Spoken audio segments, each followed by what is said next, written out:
Hello, hello, hello. How's everybody doing this morning? We are about to get started. I'm very excited for the finals of the Lothric Invitational, the Zoji Junkyard. How are y'all doing this morning? How's everybody doing?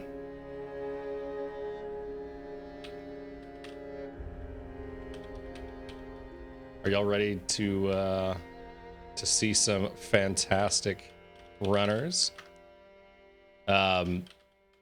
Officially, we had Dino Sengai, Eden Issue, Gino Machino, and Sounds Tricky qualify for the finals. I also have my fellow casters. We've got Burnt Out Pixie and Zero Salt Show. All right. I need to turn y'all up 1 second. Okay. Let's try that again. Minor audio adjustments here. Hey guys, welcome to the finals for the Lothric Invitational. All right. So I've seen that that Dino is already live, Eden's already live, Gino is already live. Tricky's getting started now too. Okay, Tricky's getting started. Cool. Yeah. But yeah, let's before we kick this race off, let's kind of remind everybody what we're doing, and also say hello. We've got quite a few people in here already that are very excited. Welcome on in, guys. So we're gonna go ahead and pull up the main scene here.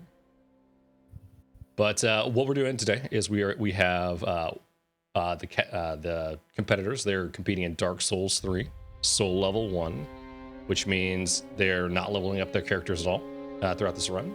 And they're also trying to do a no-hit run of all of the base game bosses, otherwise known as vanilla game. And so this is all of the base game bosses, none of the DLC. But yeah. So yesterday, where we left off was Eden finished his run with 1 hit. Dino also finished his run with 1 hit. Gino finished with 2, and Tricky finished with 3. And between Gino and Squilla, it actually came down to time for the qualification. And Tricky just barely edged out Squilla by about 59 seconds. So really, really tough competition here. Alrighty. It'll be awesome to see what they have for us today. So Pixie, how are you this morning? I'm good. I have coffee. This is wonderful. I also have coffee. I also have my caffeine. How are we all doing with the time change, guys? Is everybody hanging in there? I think we're hanging in there. I think we're doing good. Alrighty. Everybody's got coffee. Mm-hmm. Yep. So got my caffeine. Our brains are working on at least 75%. I have Something not like had my that. first sip yet, and I literally just made it just before I popped on here. So I'm in the exact Junkie. same. So, you gotta suck it down. I know. All right, so we're gonna go ahead and let the runners know that they can get started. Zero, you want to take care of that? Yeah. So let's looks like Dino's already on the He's leading ready screen. to go. For everybody in the chat, is the music too loud? I can turn it down a notch.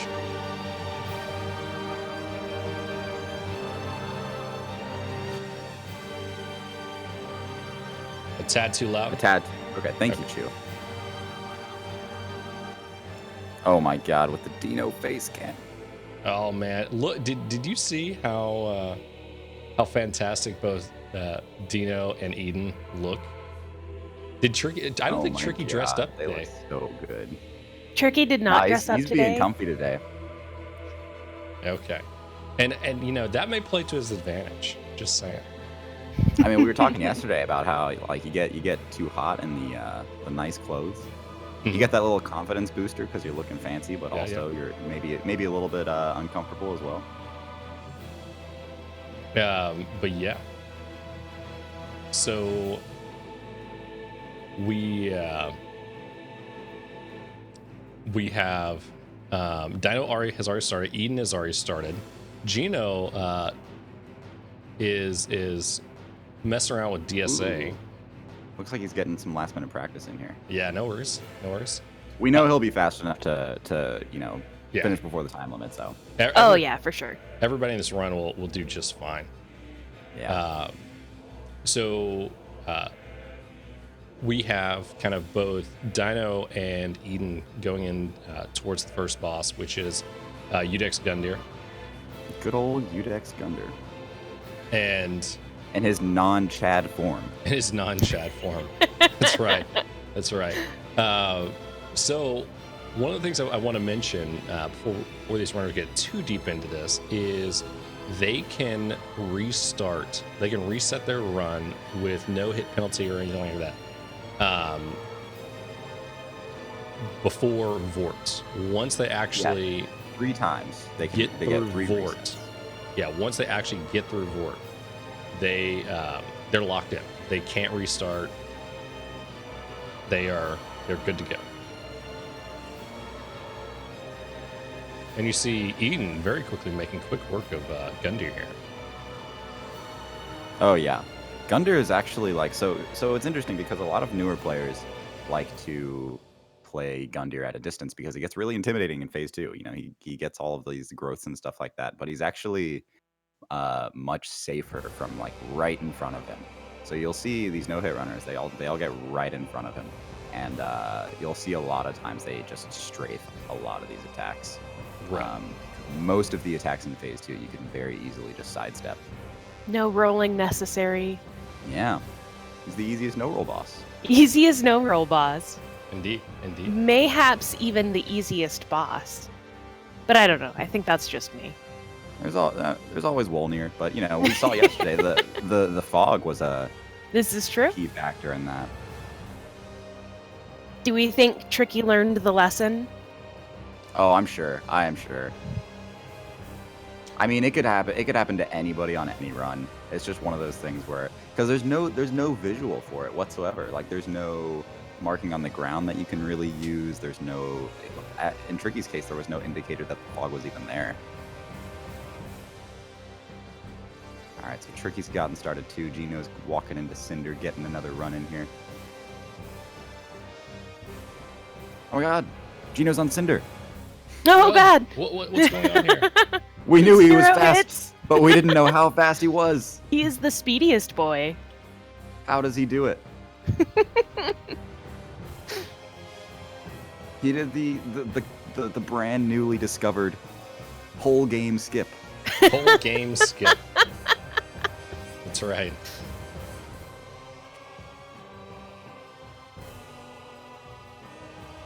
Speaking of which, in the speedrun community, the Ocarina of Time speedrun worldwide record now is like 6 minutes, 7 minutes, I think.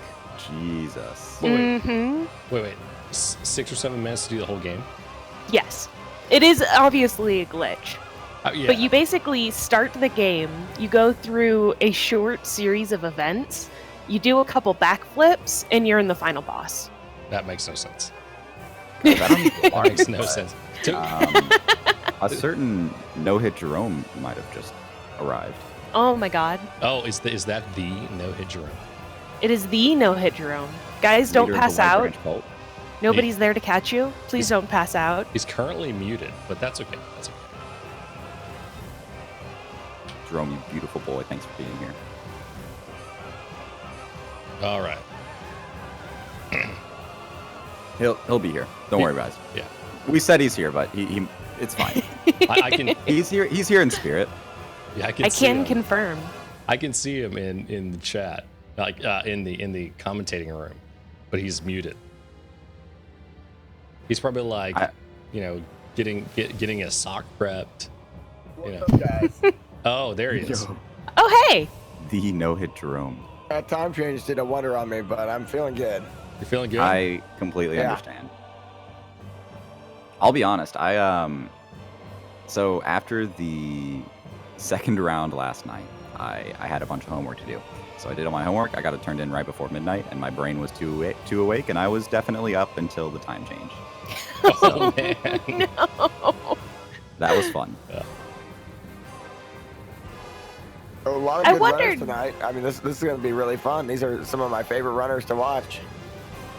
Absolutely. Gino's already on Cinder. It's amazing. Oh no. I mean, Hey, I was has just. everybody started? What's going on with that? Yeah, well, So Dino, Eden, and Tricky have started. Gino is being Gino. getting understandable. one last Cinder in before the start here. That's right.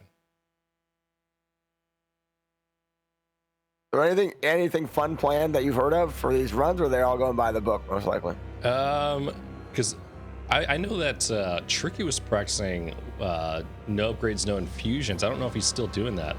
It looks like Tricky reset. No. That would be I don't know if that would be a good idea right now. That run is a nightmare. Yeah. Yeah. So Gino, I don't know if anybody caught it, but Gino had there's a certain bug that can happen with Dark Souls 3 where occasionally you will put in an input of any kind and it will just flash a bunch of kanji symbols on your screen and a bunch of weapon icons. And that just happened to Gino, so he's restarting his game. Oh no. Well, I have never heard of his this entire before. screen. Yeah, if anybody saw it or got a clip of it, it's actually very interesting. But his entire screen filled up with weapon and shield icons and kanji symbols. And Yeah, this is that's happened in a it's just a couple bug. of tournaments before. I don't know exactly how to do it, but it is pretty weird whenever that happens. Yeah. It's like you push a button and the game responds with like a bunch of stuff that, unless you know the language, you probably don't understand. The more you know. But Gino is a really, really, really fast runner, so he's probably going to still finish either first or second here. I don't know if you saw that, but he just named his character Jerome's boss. Oh, Jerome. I thought you had allegiance to no man. Oh no, of course not. I definitely didn't bet a large sum of money on any of the contestants or anything. So Oh no, this isn't a rigged tournament. no. Not at all. Point out, even hit a perfect firebomb on the gate. I mean, it's always nice to do that. So. By the way, we also And, have a nice thing to casters are note. incredibly Okay, so important. Vort locked on versus unlocked is a pretty different fight. It's because of how your rolls, like where they end up when you're locked on.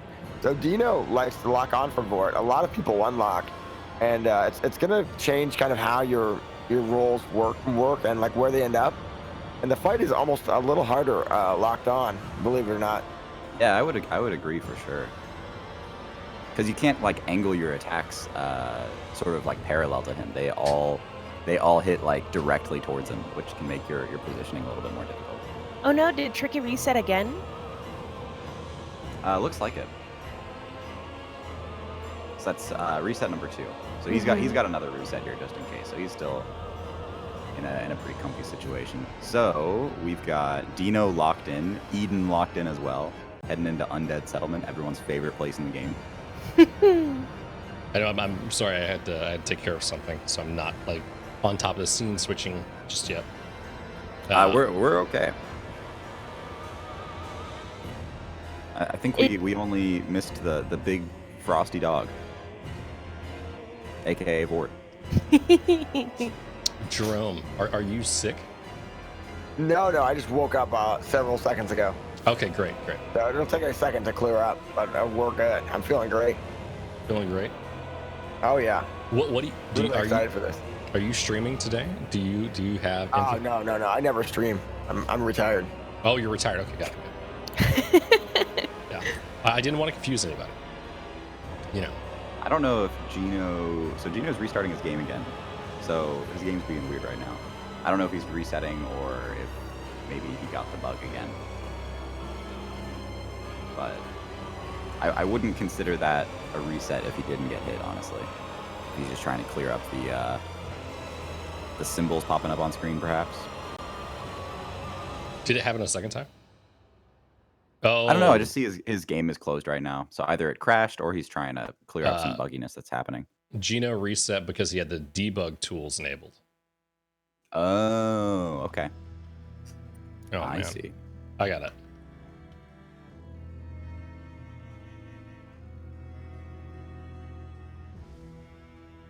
So, Eden yeah, making Tricky real did good lose that time second though. time. This is he's gonna finish first unless Gino can finish fixing his problems here. Mm-hmm. Well, some Eden light and debugging Gina on the weren't fly. too far off on their runs yesterday. I think they were only 2 or 3 minutes apart. Yeah, it was very close. It was Gino had a 137.42 and Eden had a 143.25. Okay. And both of those were a full like 12 minutes faster than the next fastest runner, which was actually Tricky. Yeah, and then Squilla. Remember, Squilla was about 50 seconds behind Tricky, which was crazy. That was actually insane. Now, one thing I want to point out, it's not always about time here, because Dino actually had the second slowest run out of all of the competitors, but he came in and was able to qualify for finals because he only had a single hit. He actually didn't even get hit by a single enemy in the game. It was literally he died to setting up RTSR. Yeah. He fell a little bit too far and died to fall damage. Yeah. So with that in mind, he had a nearly perfect run. Yeah, exactly. That would have been that would have definitely been a no hit run had that not happened. Absolutely. But I also wonder how much that gets into your head if you think about it, right? So we got side comment here. Gino's going into Udex Gundyr. But the thing I wanted to ask was, like, how much do you think it gets into somebody's head when they are on a no-hit run? They're like on the last couple of bosses, and it's a tournament setting. I mean, I'm the gonna be pressure honest. I woke is up like huge. 10 seconds ago and I just blacked out. Can you repeat the question? Jerome needs some more green tea I before definitely he can need some more. continue. Somebody Green tea broke PvP. some. I'm playing the time change for everything. No, it's totally fine, totally fine. But how much does it impact a runner whenever they have a no-hit run? They're actually at 0 hits and they're on like the last couple of bosses, and it's in the middle of a tournament. Oh, I would say it makes it probably harder because you're more nervous. I don't think we've seen that. I mean, we see very few no-hit runs in these kind of tournaments, and it's honestly it's more unlikely that we'll see one than it is that we don't, because these runs, like, it's not only that they're really hard, but there's a lot of a mental aspect to it as well. For sure. But that being said, if we're gonna see a run, it would be from one of these 4 runners. They're amazing. So like I would put my money on there being one in this finals, because these runners are just fantastic. Yeah, I mean, honestly, any of these runners could get a no-hit run like right now. I know that Dino got his 3-4 days ago. Yeah. Let's see kind of what has Eden done this exact run before? No hit. Has Gino? Has Tricky? Yeah. So they all have, and all extremely consistent runners. Arguably the most consistent runners in the world at this point. Like, so they're gonna do very, very well, I would imagine. Unfortunately, sometimes in these tournaments is when we see the memeiest of all the meme hits, where you just have those absolutely. one super strange one-off situations that would probably never happen just in a regular no-hit stream. And to comment on like you mentioned like the mental toll, it's gonna vary from runner to runner, because some runners perform really, really well under pressure, and other runners, like the nerves can kind of get to them, and it all depends on kind of how that anxiety is handled from runner to runner. So Eden picked up the Grass Crest Shield, and I'm pretty sure all 4 of these runners will pick it up, which is it's pretty standard. Yesterday we did see someone not pick it up because they were online, but I don't think any of these runners play online, so we shouldn't have to see any variation there. Though it is interesting to note. Well, we saw yesterday Dino actually doesn't pick it up. Oh, really? Okay, then never mind. Yeah. So going back to that comment, what does Grasscrest Shield? How does it impact online? Well, I believe it's just getting it right, picking it up. It would cause an NPC to chase you. I could be wrong about this, but because I don't really play online, but I know most people that play online, there's some reason they don't get it, and it does involve like an NPC. There's a scripted NPC invasion, basically at the point where you pick up Grasscrest Shield. It's almost there to like bait you into the area to make him invade. Like that's kind of how it feels. But if you're offline, he doesn't do it. I'm just Man, amazed how many people managed to wake up in time for this. I mean, I know. That time change really threw me off. So what were the odds? I want to take a moment to just I don't know if anybody saw that, but this beautiful character that Dino had. It's like a buff Oompa Loompa. I would almost describe him sometimes this character looks like Freddie Mercury, I swear. I don't know if it's intentional, but it's not today. I would say not today. I mean, maybe from the right angle. Yeah, from the right angle, of course. Is that a face that only a mother could love? Yeah, I would say so. I mean, it's definitely a face for the radio. Oh, yeah, that's true. That honestly though, that's one of the things I love about this game is you can make such a variety of characters. Just really, truly. The character creation is a little disturbing. Gino Machino is in here working on Vort. So he locked on board as well. I remember. Oh, Tricky is locked in also.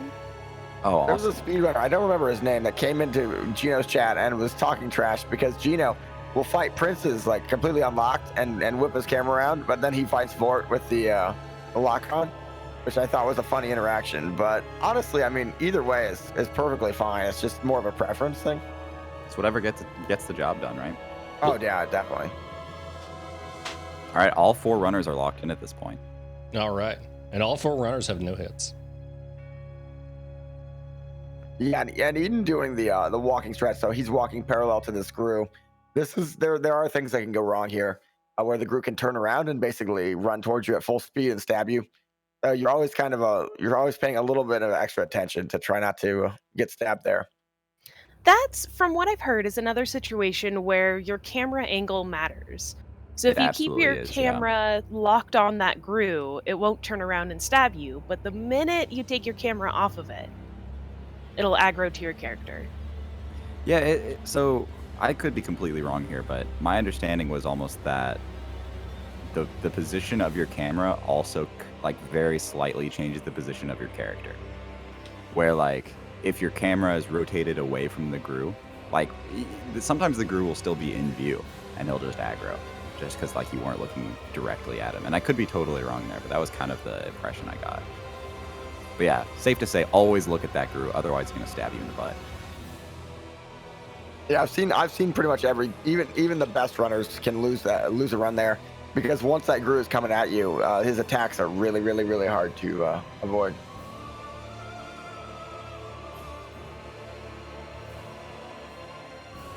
Yeah, they're basically designed to like roll catch you. Oh man, Eden is almost at Abyss Watchers already. He's getting his +4 broadsword, and then he's gonna roll on in there. So really cruising along in his run.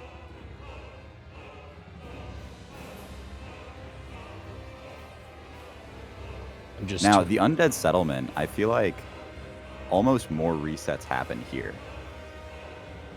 than in High Wall. One thing that I've had on my runs is that I keep missing that stupid lizard, and I'm like, well, I've got to go all the way back through Undead Settlement practically. Yeah, you either have to like warp in and out, or, I mean, if you don't pick up the bonfire, you can just like screw your run. So Dino coming up on one of the scarier parts. A lot of tournament runs have been lost right here.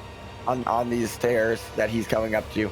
These two enemies, the problem with them is that they can land on your head when you're going down the ladder that he's about to go down, and that is that can happen even if you do this pretty much by the book every time.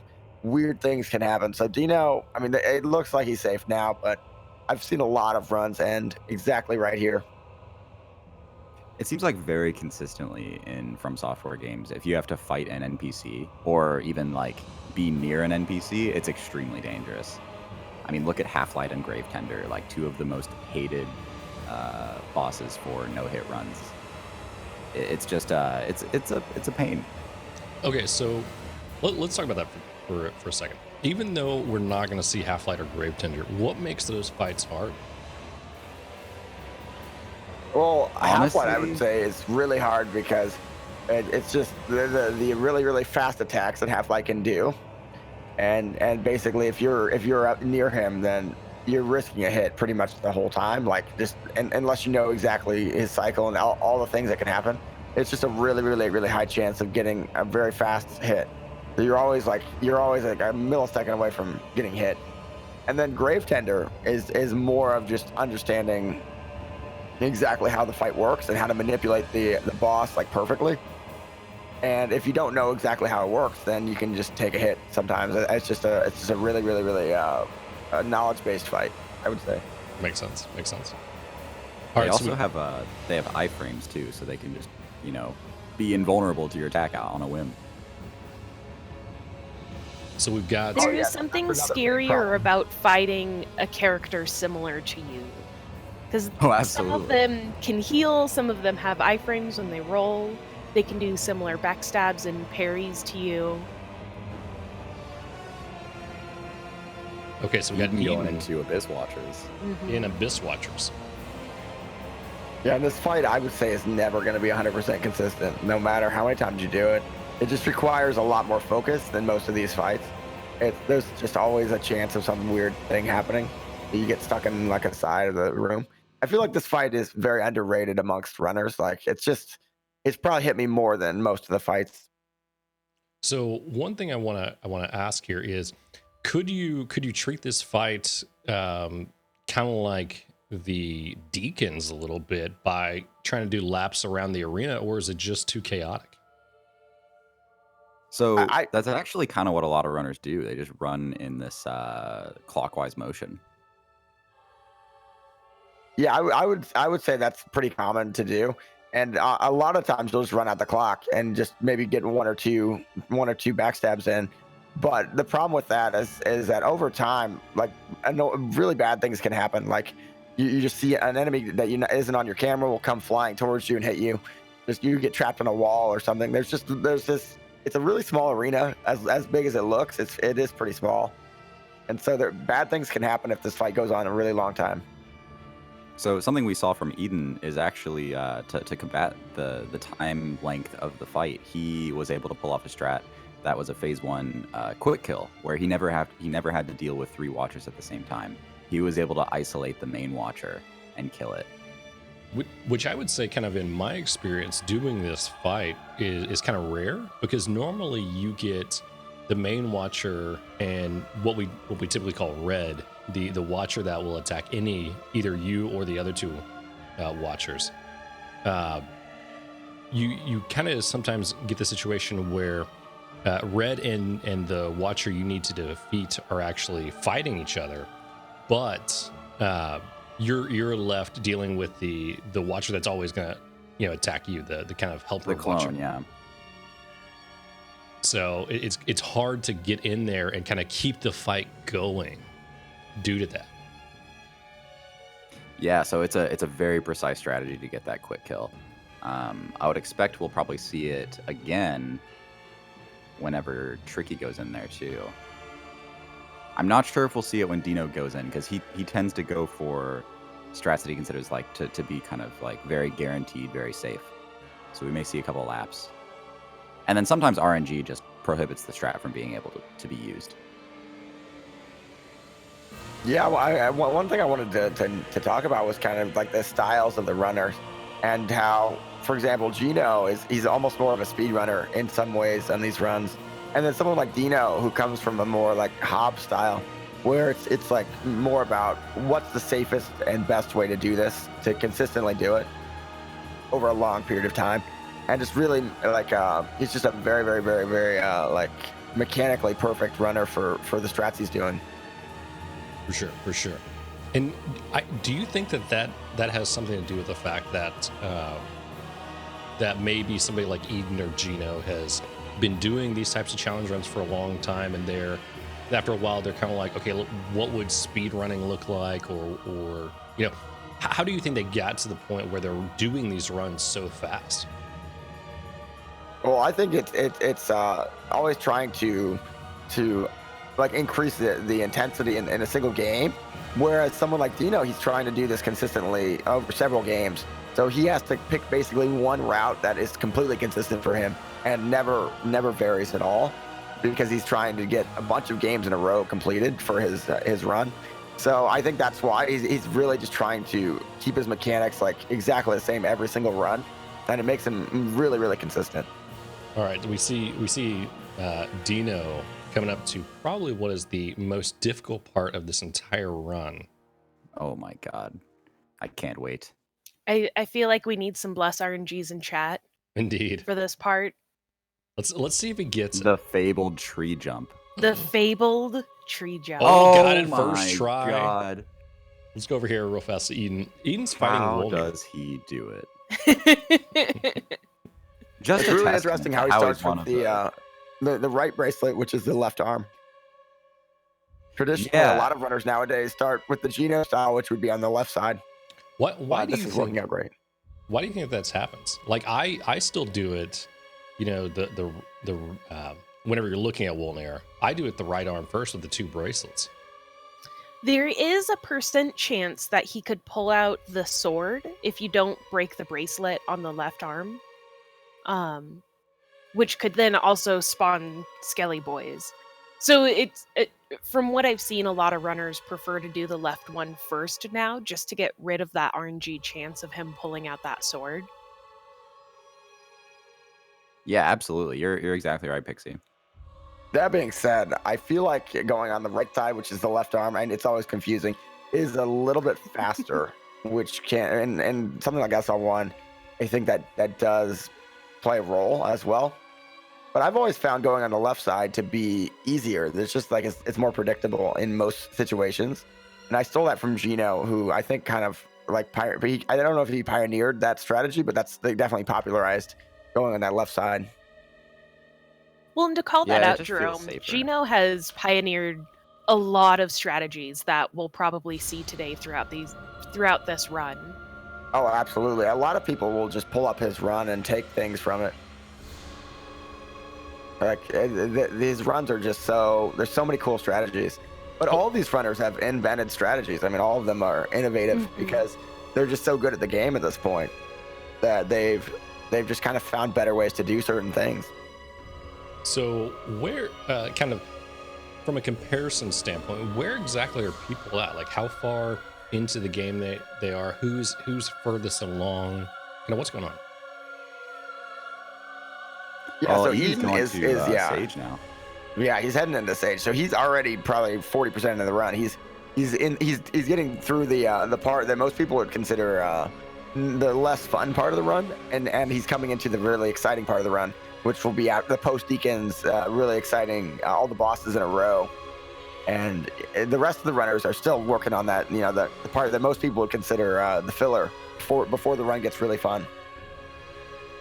That's honestly a lot of people's biggest complaint about DS3 is that compared to Dino has aggroed a Gru. Oh Sorry. no. It looks like he's going to be okay, but that is extremely scary. Let's see if it follows him all the way to the door of Abyss Watchers. This is a situation where it's almost RNG what happens next if he gets stabbed. Yeah. Okay, thank God. This is kind of, you see sounds tricky. They're killing the Grus. It looked like Dino went for 2 R1s rather than a backstab. Actually, we have Eden Issue fighting Sage. We've got Dino and Sounds Tricky both going into Abyss Watchers right now. So every runner I saw yesterday did the double parry strat. I don't know what Squilla did. I don't know if he still does, he does that as well. But the double parry strat is basically a speedrun style strat where it's just the safest way to do this and very simple. You just have to hit 2 perfect parries in a row, and the Sage will just instantly pretty much die. You don't really have to worry much. Are you saying that these runners are perfect? I would say, yeah, they're really good. As close But as you know it who gets, else at is least. perfect? Yeah, The pretty viewers. much. The viewers are also perfect. The viewers are Absolutely. also perfect. Yes, indeed. Yeah, a lot and of every one of you. supporters out here. Shout out to the side effects, looking great. A lot of wonderful people here today. Especially, Doofus Hunter also looking just beautiful. Absolutely. 64 sharp. You can't forget him. And Sounds Tricky with just a beautiful This Watcher's Phase 1. He's got lightning, Yeah. which is pretty interesting. I wonder what goes into that. Is it a little extra damage compared to using a charcoal bundle or charcoal resin? Yeah, I wonder what he would have. Ooh, that's scary. I wonder what he That would was have close. used it on. Oh my god. Yeah, geez, I'm a little bit behind. I should open up the multi-twitch, but yeah, geez, that was the kind of thing I would get hit on all the time. He's so comfortable without spacing too. Like he didn't panic. He didn't even roll. That was the kind of thing. And now he's in perfect. He's in a perfect situation. Yeah. All I like right. how he rolls Very the clean slide. Rolling the slide is really nice because it just gives you into a nice habit mechanically in case he's too close. Because if you don't roll a slide, sometimes you can get hit. So it's just a really smart mechanics thing. So Dino is displaying the run around the arena tactic with Abyss Watchers. So the goal here is to try to break all 3 of them apart. So hopefully Red will target one, and then you can focus on the other Abyss Watcher. It looks But like sometimes red just aggroes to you, and it's the worst. And sometimes Red just gets nightmare. bodied. Poor Red. He just gets destroyed. All right, let's Can we get F's in chat take for a red? look at. F's in chat Oh, for F. Red. So we should pay special attention to Gino's Abyss Watchers here because he does a couple of things that no other runner does on phase 2. His phase 1 is probably going to look kind of similar to the other runners, but his phase 2 is really something unique.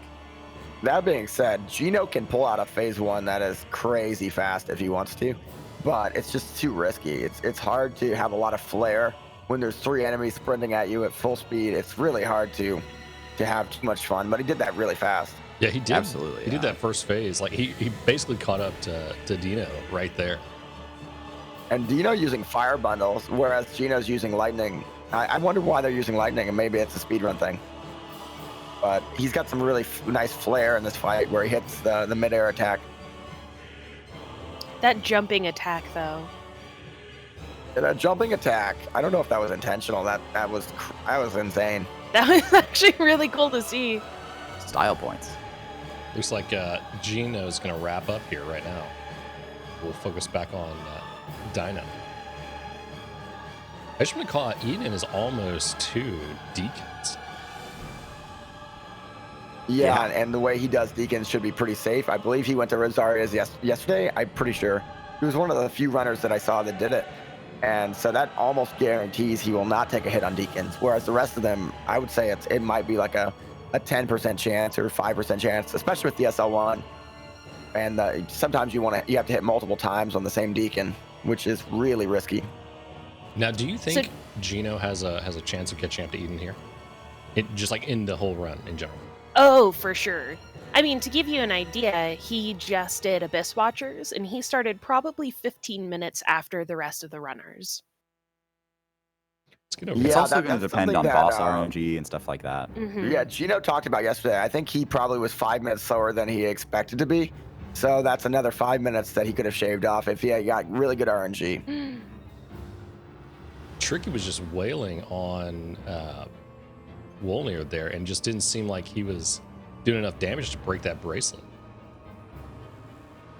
There Yeah, it goes. I wish I knew the exact number of hits for each bracelet. I've never really, sometimes for me it's 3, sometimes it's 4 twin blades. It's always really confusing to me. I'm sure that these runners know exactly how many hits, but sometimes you just wail away until it breaks. Dino coming up to one of my favorite parts of the firebomb lineup, which it seems like these runners are very good at. They don't miss these firebombs very much. This Sometimes I will. firebomb get the lineup triple. is so hard to hit. I would honestly bring like 20 firebombs and just keep throwing them, which works pretty well. Just until you hit one. I actually I line up this shot with a bow because I don't want to leave it to chance ever. Do you really? Yeah, that's a really Okay. smart way to do it. I know that Vector did that as well, but I think you kind of pioneered that as far as I can tell, because when I first went into Zero Salt Joe's stream, he was lining up firebombs with on the gate with the dogs at the very start of the game, and I was really amazed by that. It just seemed like a really smart idea, because it basically gives you like an aiming point, and then your firebombs don't miss at all. Well, my perspective is I suck mechanically. So if I can take the mechanics out of what I'm doing, then I can do better. You know, it's like eliminating the me factor there. Like I can't free aim firebombs, so I'm gonna take the safe lineups. Looks like The thing about free aiming them though is that most of these runners are using like visual indicators to tell them where to throw the firebombs. They're not doing it based off pure muscle memory. Like I think when I did it, I always just kind of guessing. But you could actually just like sit down and be like, okay, I'm gonna wait until my character's lined up like this, and then throw it. And otherwise, I won't throw it, and that'll make it really consistent. They can see into the code. They know exactly where the firebomb will go every time. So Gino, the first runner to do this strategy, I believe, where he started on the other bracelet, and now he's working on this one, which I would say it's probably easier to learn. You know what I find? And there's just less that can happen.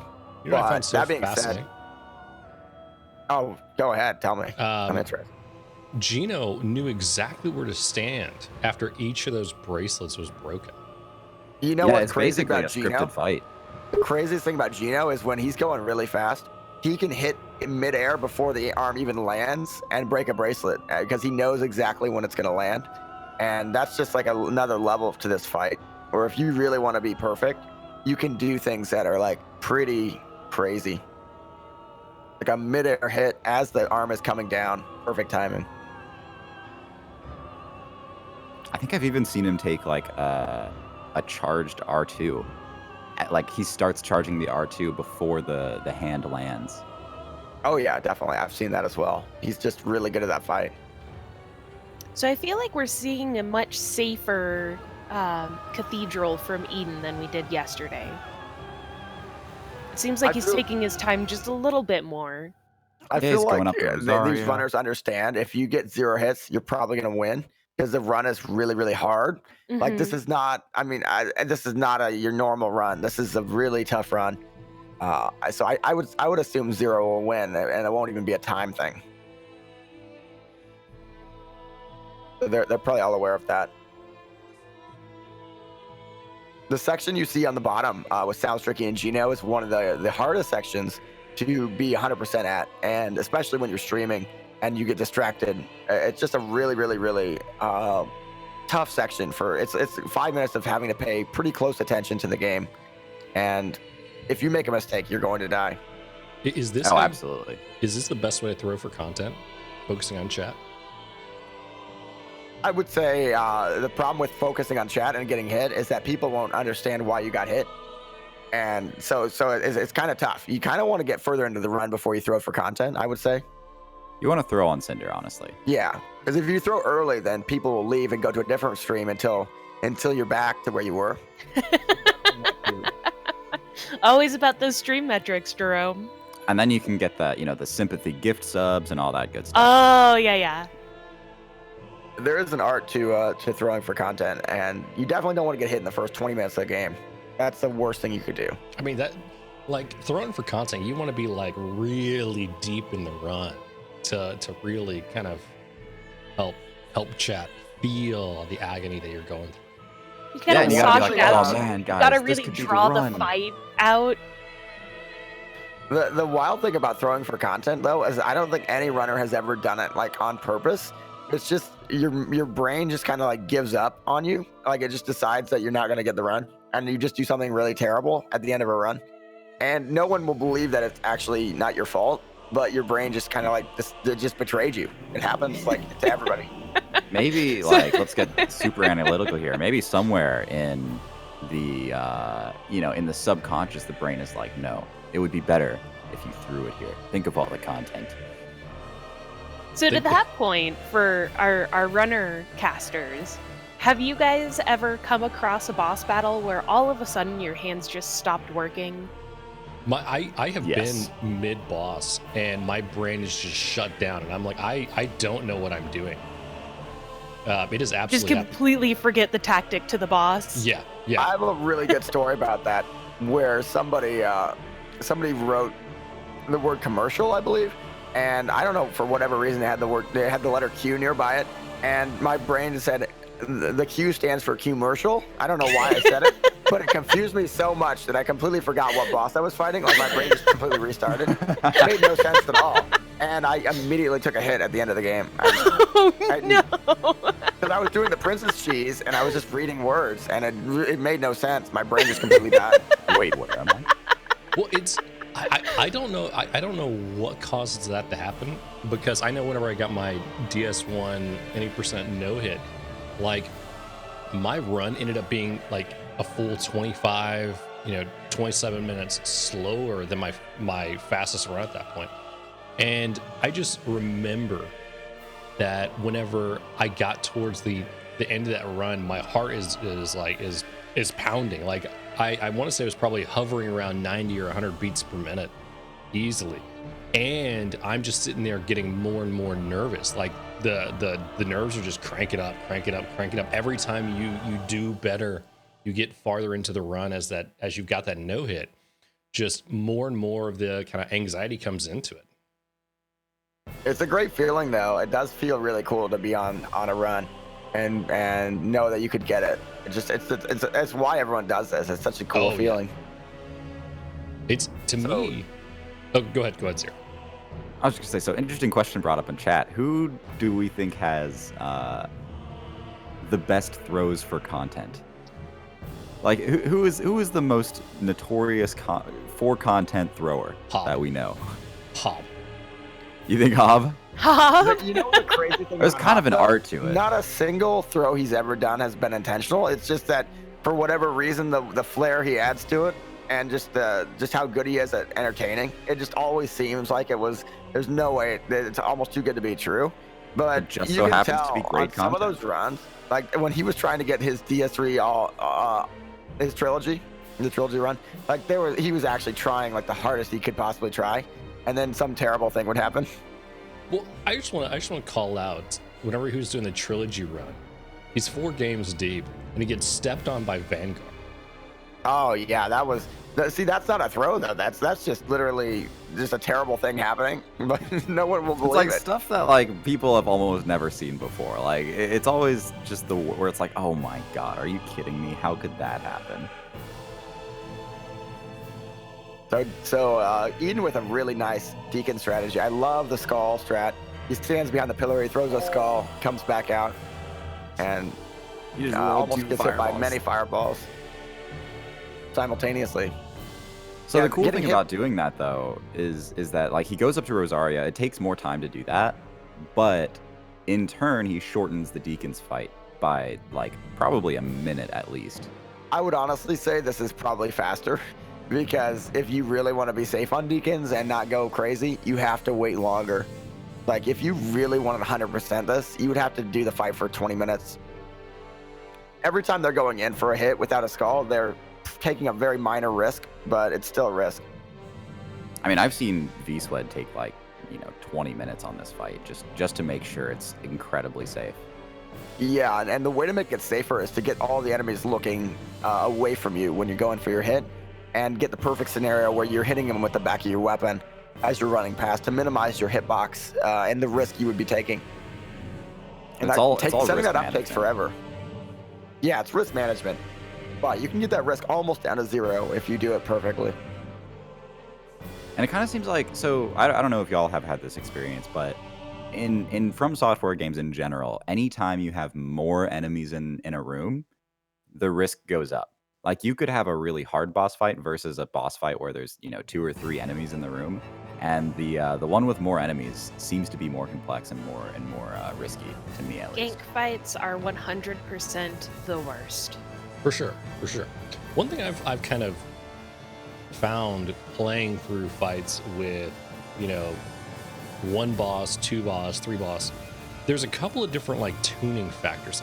This is my theory, not firm like scientific research looking at the code kind of thing.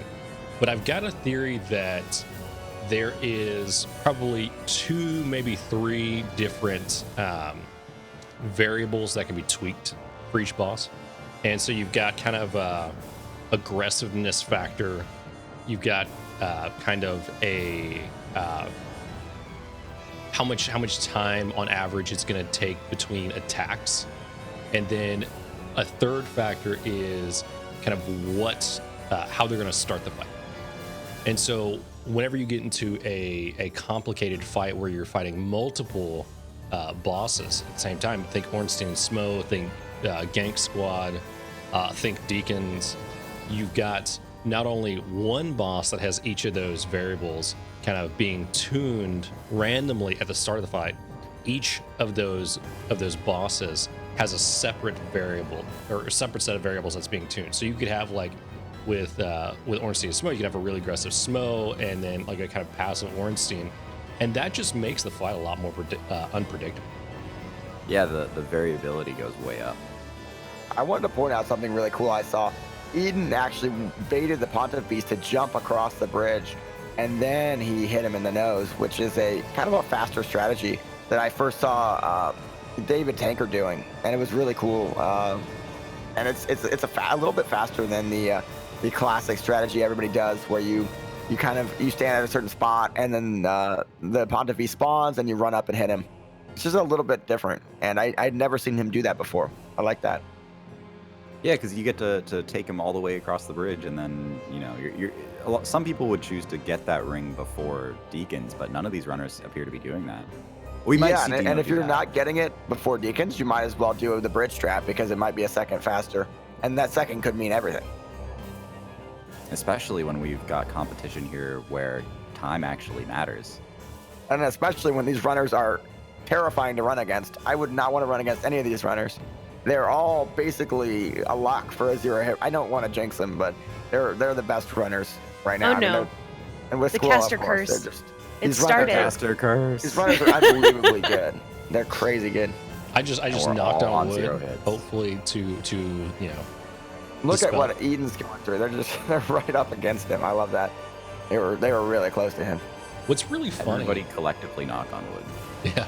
What's really funny is like, even though we're focusing on Dino, you mentioned something here, Jerome.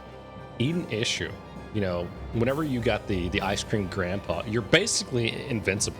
Like no one's gonna touch you. Oh, it's a confidence boost for sure. It feels great. And he's definitely going to get through the next little bit without taking a hit for sure. So for those who may not know, can someone explain where the ice cream grandpa meme comes from? I think it came from just V-Sweat and how silly the model looks. It's just ridiculous. Wow, Dino, I know it happened a minute ago, but Dino, I think he must have no weapon upgrade, because he just killed Wolnir really fast. And that was, I think that's intentional to make it safer. Yeah, I think he goes for the +7. That's really smart. See, +7 with Twin Blades doesn't make as much sense, but with the SL1, it's really genius, because that fight, the longer it goes on, the worse things get. So I want to take a moment and kind of talk about the difference between Tricky and Eden and Gino and even Dino. What kind of the different strategies that they are taking in regards to the Deacons fight. I mean, the Deacons fight for somebody who might not have done no hit runs or things like that. The Deacons fight looks simple at the outset, but it's pretty kind of harrowing. I mean, the cool thing that we see here is that everybody's Deacon's fight looks a little bit different. We see Tricky going for these, like, he sprints in, takes the R1, and then immediately rolls. And this is to, like, again, that risk management and what each of these runners have done that they see as, like, reducing the risk the most. And Sounds Tricky definitely has gotten better at this fight because he did the Great Sword run. I believe he got the world's first no-hit Great Sword run, and that definitely helped him to kind of get better at this fight and understanding when he has an entry point. Oh, Gino took a hit. We gotta watch this. It's by the giant. Did he get hit by the giant? Did he try to Did he get hit by the overpunish? poop? Or maybe the thrall? Oh, this is a speedrun strat. Oh, Tricky was very close to getting hit right there. This is so unlucky from Gino. He's doing the He's speedrun stuck style between strat. the giant and the thrall. Yeah, He this got is not really a good bad place to patrol be. RNG. That thrall just had him cornered. Oh no. That strat is so hard to do, That's and I very think he just got really unlucky there.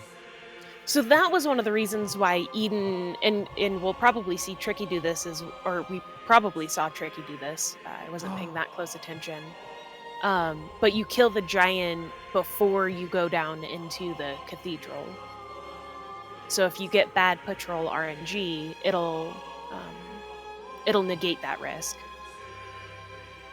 So I think I see kind of what happened here. So I'm looking at the Gino clip, and every single time he turns around, the thrall like teleports back a little bit in his patrol. Like the thrall stops patrolling when he's not looking at it.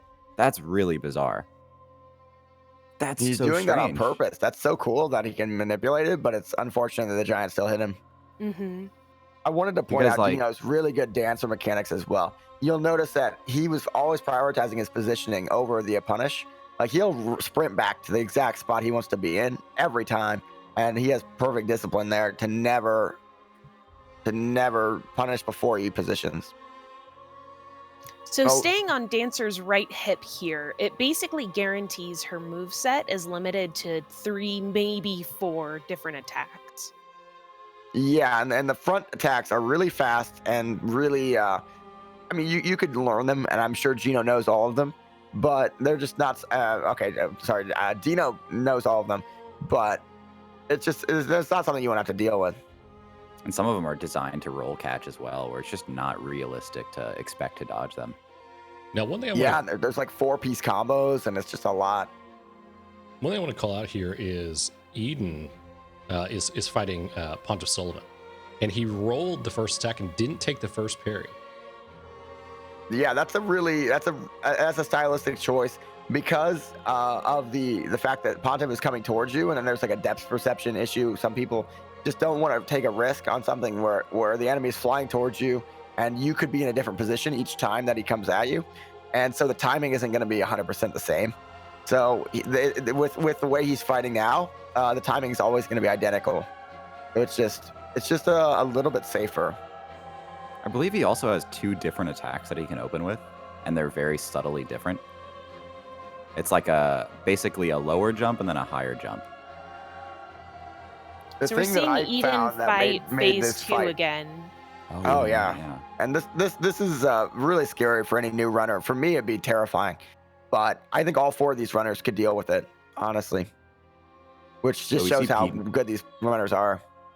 We see Eden parrying the air here. He's trying to get an input read out of Pontiff, where he's hoping that the parry will cause Pontiff to queue up an attack to try and punish.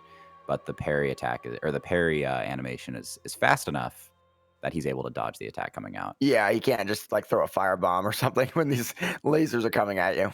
Oh, there it is. And Got it. GG. That worked perfectly. Really Very, very clean, well done. beautiful. Mm-hmm. That phase 2 Pontiff is extremely terrifying. I feel like how Eden handled that is the perfect way to handle phase 2 Pontiff, if anybody ever got stuck in that situation. Yeah, that was absolutely perfect. And then Gino doing Deacons, and he does not have skulls, so this is the second skull-less fight we're gonna see. And this fight, no matter how good you are at it, there's still things that can happen. And if you don't pay full attention as well, it's a very attention-based fight. Did It he will have to lull use you the into rest a of his sense of skulls security. because he died? So he died at a really bad place, and yeah, it could affect his He had to run. do the run up again. Mm-hmm. That is one of the worst places to die, by far. That is very scary. So he basically has to YOLO phase 2 here, huh? he might have one skull. Even if you make a mistake, you might have one extra skull. I think if he has one skull, he'll be fine. Hey, if he doesn't have a skull, though, there's no way. Like, there's no way to do it, I don't think. So what is scarier, Phase 1 deacons or Phase 2 deacons? I would say phase 1. I think it's a cover thing, but Phase 2 is terrifying to me, and that's just a lack of, like, you just don't practice it much. You just kind of, and with Twin Blades, you end up just kind of hitting the dad deacon. You don't even think about it. But if things go off the rails, there's a lot that you have to learn. I Tricky look actually at Dino. discovered Oh my God, look at that character. Oh my God, that nose, that chin, the stash. I particularly enjoy the stash. It looks like he does have a skull for this, so no problems for Gino. Mhm. That's good. There it is.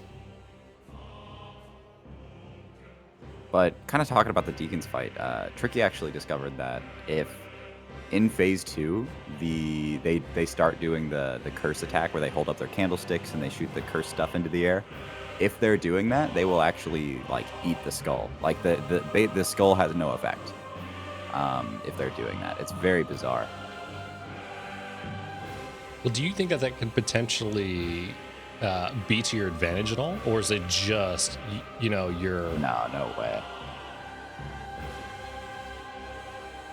So 'Cause they'll be Dino shooting opting to fireballs kill all at these them. enemies in Dragon Barracks. Some of the runners, I believe, will not even get to Dragon Barracks until they already have skulls, which will make it a little bit safer.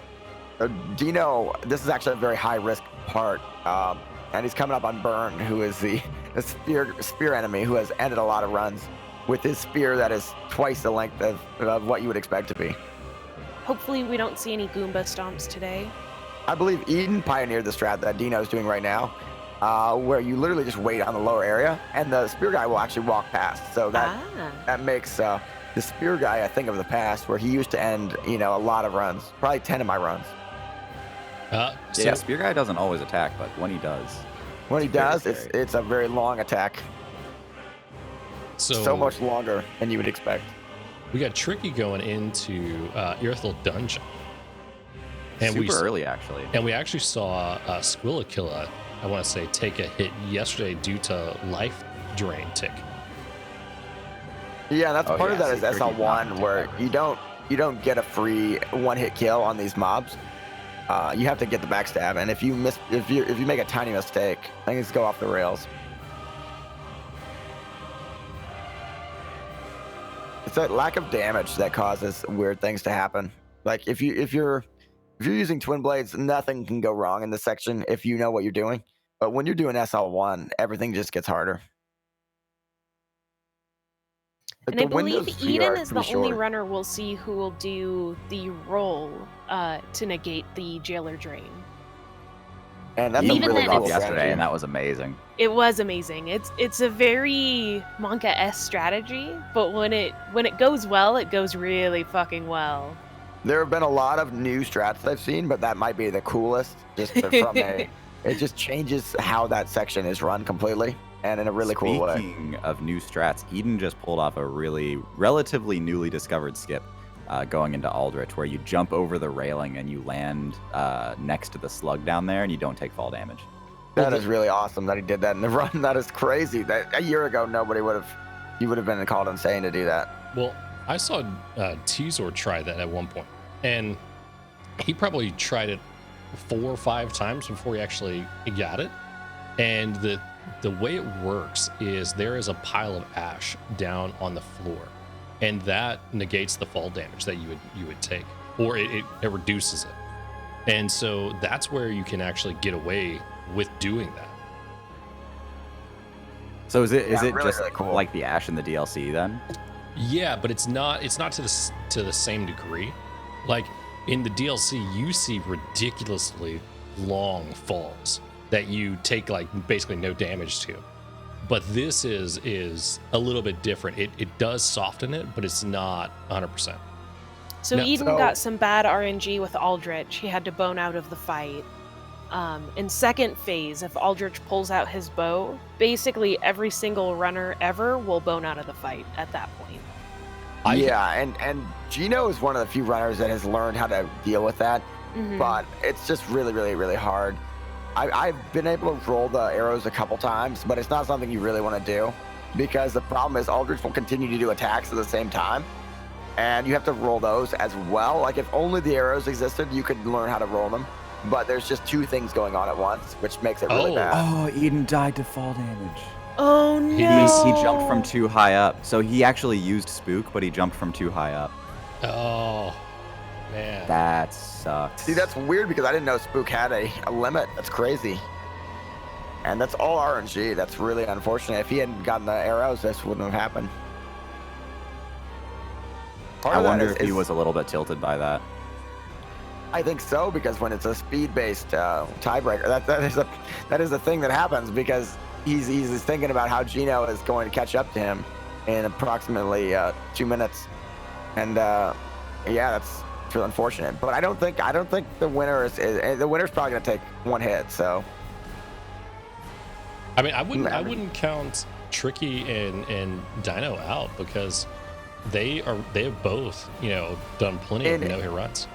In any other run, I would say yes, but this run looks terrifying to me. I couldn't do this run. Like these runners are doing an impossibly hard run. The SL1 all boss is really, really tough.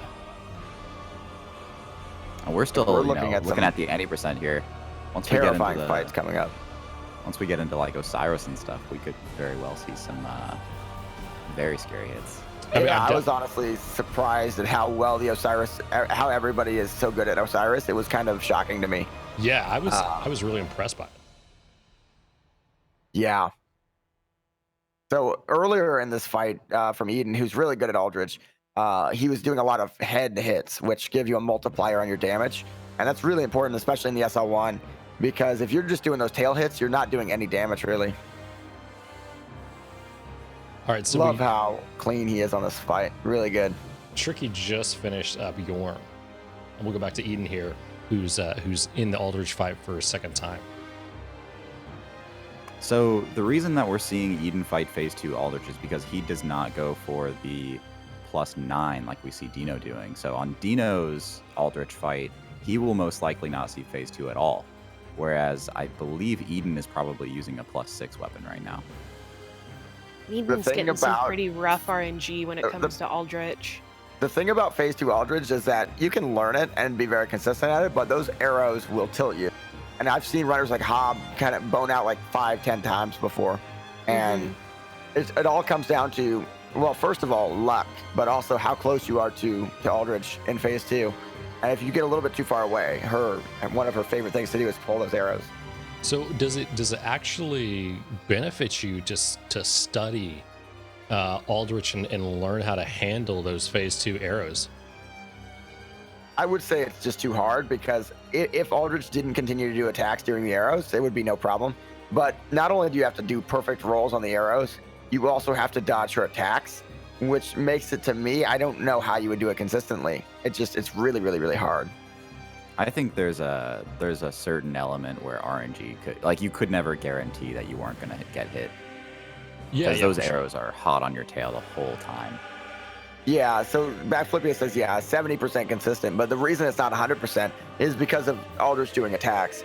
The arrows themselves, you can dodge like parallel to them and basically like sideways, side to side, and do it. Anybody here could do it. But the problem is that Aldrich will stab you or do terrible things at the same time. One of the things I want to call out here is the phase 2 arrows are different from the phase 1 arrows. And if you're not familiar with it, the phase 2 arrows last a lot longer. And I think they actually have a wider spread potentially. They track as well. So the phase 2 arrows will follow you wherever you go, whereas the phase 1 arrows are basically shot in a straight line. The arrows again. Oh no. First attack was arrows. Man. Eden. Aldrich is not being nice to Eden right now. I have Can some we get kind some of bless RNG for Eden? I don't believe it's RNG though. I believe there's something about the seed of the game that he created caused this to like. It's just sometimes you just get the same attack over and over again, and I don't think it's complete RNG. I completely agree with that.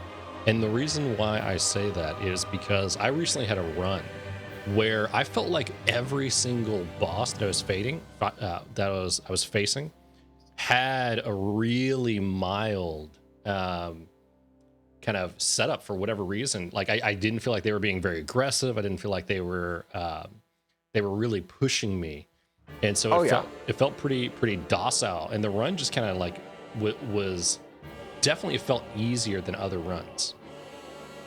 Yeah, and Vinny made a good point. If you save files can cause this as well, where you get the same exact RNG, and that can be bad for practice as well, because you just keep getting the same thing over and over again. And I've had fights where I don't get a certain attack on Aldrich for like 20 minutes, and sometimes I get it 5 times in a row. So I don't think that's pure RNG. I think because I don't think randomness can exist in a game like this. There's always some element of like pseudo RNG or whatever, where they're kind of forcing certain things to happen. So speaking of that, we're seeing Gino Tricky's and Osiris. And Tricky did a very similar strat for Yorm, where they're staying on top of the steps to hit him with Storm Roller. Because there is some weird not RNG really. There's just some weird hitboxes when you're using Storm Ruler.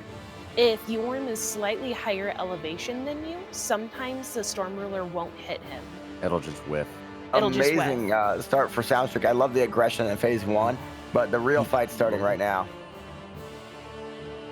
Well, we saw a couple different things happen yesterday. We saw a double charge attack.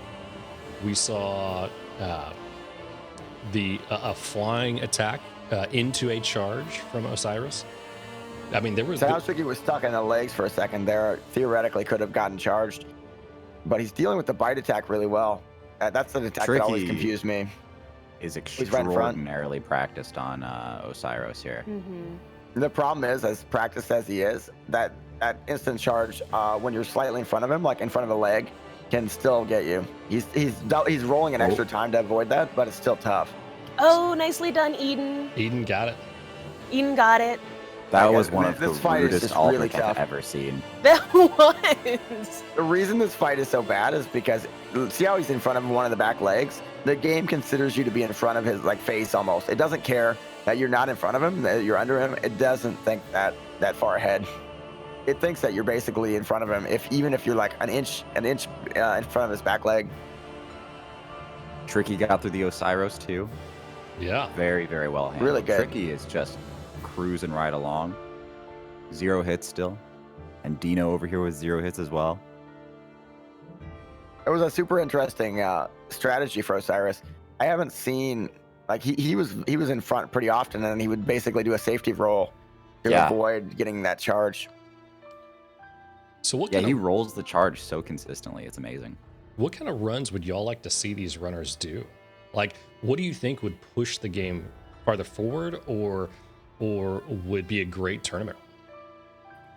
It's a really interesting question, because from what I've seen, a lot of these runners are actually getting into speedruns. Mm-hmm. And I think there's going to be this cool intersection between speedruns and no-hit that we're starting to see. And it's very, very fun to watch. Me personally, Speedrun events are always really, really good.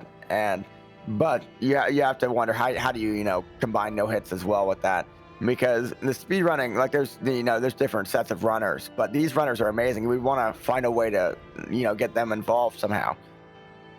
But no hit speedruns, for example, are just really, really hard. Like, if you want to do a no hit speedrun tournament, oh my, that is. I mean, that's almost kind of what we're doing right now. Yeah, this is basically the same thing. Right. Yeah, we put a time limit cap on it just to kind of make it so that we didn't have people doing like 5-hour runs. Right. What is the time limit? It's 3 hours in game time. It's 3.5 hours real life time. Okay. So none of these runners are really at risk of hitting that, though. Right. I mean, Dino was probably the closest to that, and he's doing this run in 2 hours 40 minutes. Yeah, he had a good buffer left too. Vinny brought up a good point, which is that Vinny and I entered into a very casual, speedrun, no-hit speedrun tournament where, like, the very best runners, like David Tanker and Gino, were more in the background. Like, David Tanker hosted it, and that was really fun. Kind of just having a lot of people that had never done the run before, all competing, and the hits weren't nearly as big of a factor. Like the first 7 hits you didn't affect anything basically. And I really did like that a lot. And it taught me a lot about the run. And Oh, that's awesome. everybody got really good at it. Well, the cool thing about these tournaments that we're setting up is we really do want to see a wide variety of we don't want to see the same thing every time. We don't want to see just any percent no-hit runs. We want to see a lot of different things. Personally, I would love to see like a newcomers tournament. So a lot of the people in the community who have maybe only gotten an any percent Twin Blades run, or are still working towards an any percent Twin Blades. Yeah. And I think it would be really interesting to see the kind of development that we don't necessarily get to see with these more experienced runners. Because recently there was kind of almost like a renaissance in new no-hit runners. Like we see like Biotic Nova, we see Kung Fu Pancaked, we see just a lot of new people getting I believe Valkyrie just got a run. Yeah, Valkyrie did too. Yep. Yeah, there's been a huge increase in people getting their runs lately. Yeah, honestly, like it's always great to see another generation of runners having a tournament. I don't know what the best format would be though. A non-meta tournament could be interesting, where no Twin Blades, no broadsword, just forcing anything else. Well, this is something I've been kind of thinking of, and I've talked to Zero about this a little bit. But Taro got his run too. Very nice. We were thinking about really pushing that no meta like hard, and so like example is like you've got no Twin Blades, no Storyteller Staff, no Broadsword, no RTSR, no Pontiff Right Eye, no Chloranthe, no Spook, no Alluring Skulls, no White Branches. Basically, it would be Jerome's ultimate nightmare. And you know what you should do? Make it all content too. Let's go all the way. That would be. But my question is, what is the third best weapon? If it's not Twin Blades and it's not Broadsword, what would be the most accessible weapon? I'm not talking like the weapons you can spawn in. Like, what's the third option? Got charged by Osiris. Oh my god! Oh no! And that's why this fight is a nightmare. Because he wasn't really in front of him. You see that he was behind him, but the game doesn't care. The game doesn't care that you're technically not in front. And he has a hitbox behind him too. Oh yeah, he's got a hitbox everywhere. He is a hitbox. Flippy's pushing for Pyro. Oh, and Eden got Dancer. Eden. Oh my gosh, the hits are coming out. Dino, I mean, I hope nobody tells him, but he made sense that he can relax. He's got to slow down. Take your time. He just vaguely feels a sense of calmness right now. Just watching Dino and Tricky, if they just play relaxed and they don't worry about time right now, they are, Oh, right. And Sounds Tricky has 0 too. It's easy to forget because this run is impossibly hard, and I just didn't expect anybody to be at 0 right now. And Tricky's going into his boss order is amazing. Yeah, this is super cool. I think he still does Nameless last, so he'll do Wyvern. Okay. Yeah, he'll do Wyvern and then unlock the next area. He's getting the ashes. I really do like this, and it makes sense to do Wyvern early because you get the extra souls, though that does not help as much in SL1 when you don't really need the souls. I do want to point out, I love watching Dino's face during these runs. He has some of the most expressive faces. So you can tell when he's super concentrating, you can tell when he's really anxious or when he's really excited about something. Yeah, a lot of these runners are very like stone-faced during their runs, and Dino is very much like expressive, and that's very cool to see. So Sounds Tricky doing the very, very, very cool Wyvern skip. One of the best things about the all boss version of this run is getting to do this. And he got the good head. Looks perfect. I love that little camera turn he did too. Never seen that. Or he almost turned the camera to like make the running easier. Now that's a zoomer move if I've ever seen one. Oh. Do we think Gino is having some controller issues perhaps? Oh, absolutely. Is that what I'm seeing? I mean, unless he went back and fixed his controller, I think he's got some problems. I know he said he ordered one, but I don't know if it showed up yet. They never arrive. He ordered one yesterday. It's not going to be here yet. It's Canada. They've got to sail it over or whatever.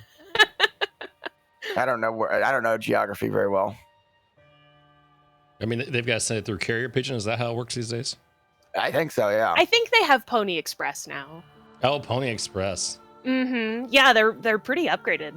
It's very fancy. the last time I sent a package, it was on the Mule Express, and it didn't. I don't know if it made it. Oh, yeah. Well, asses can be unpredictable. It's fascinating that Gino used a green blossom there. He didn't want to.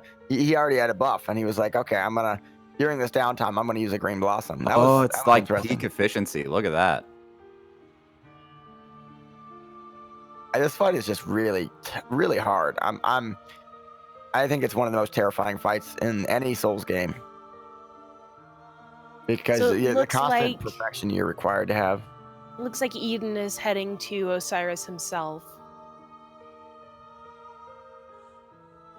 And sounds like he's dealing with the wyvern in a different way than a lot of the runners. He'll stand in the window and just wait, which is an interesting way to do it. I've actually been hit doing that, but he believes that is 100%, and I think the way he stands might make it 100%. So it's just interesting to see a little difference in the strategies. So it's hard to tell who the furthest is in the game because at this point, a lot of their routes have completely diverged from one another. But I would probably say maybe Tricky or Gino are probably the furthest along right now. I'm amazed Eden to see is the probably optionals still coming up there. Mm-hmm. Like so early, This is actually crazy to watch though, because this is anybody's game right now. We're really just getting started with the hardest bosses are still coming up for pretty much all of these runners. Oh, and Dino has made it past the Deacons %. Always an amazing feeling to get past Deacons. You really feel like you can slow the stream down. That's what I always felt like. I felt like I didn't have to be as entertaining. It just like the viewers would come because you're past Deacons.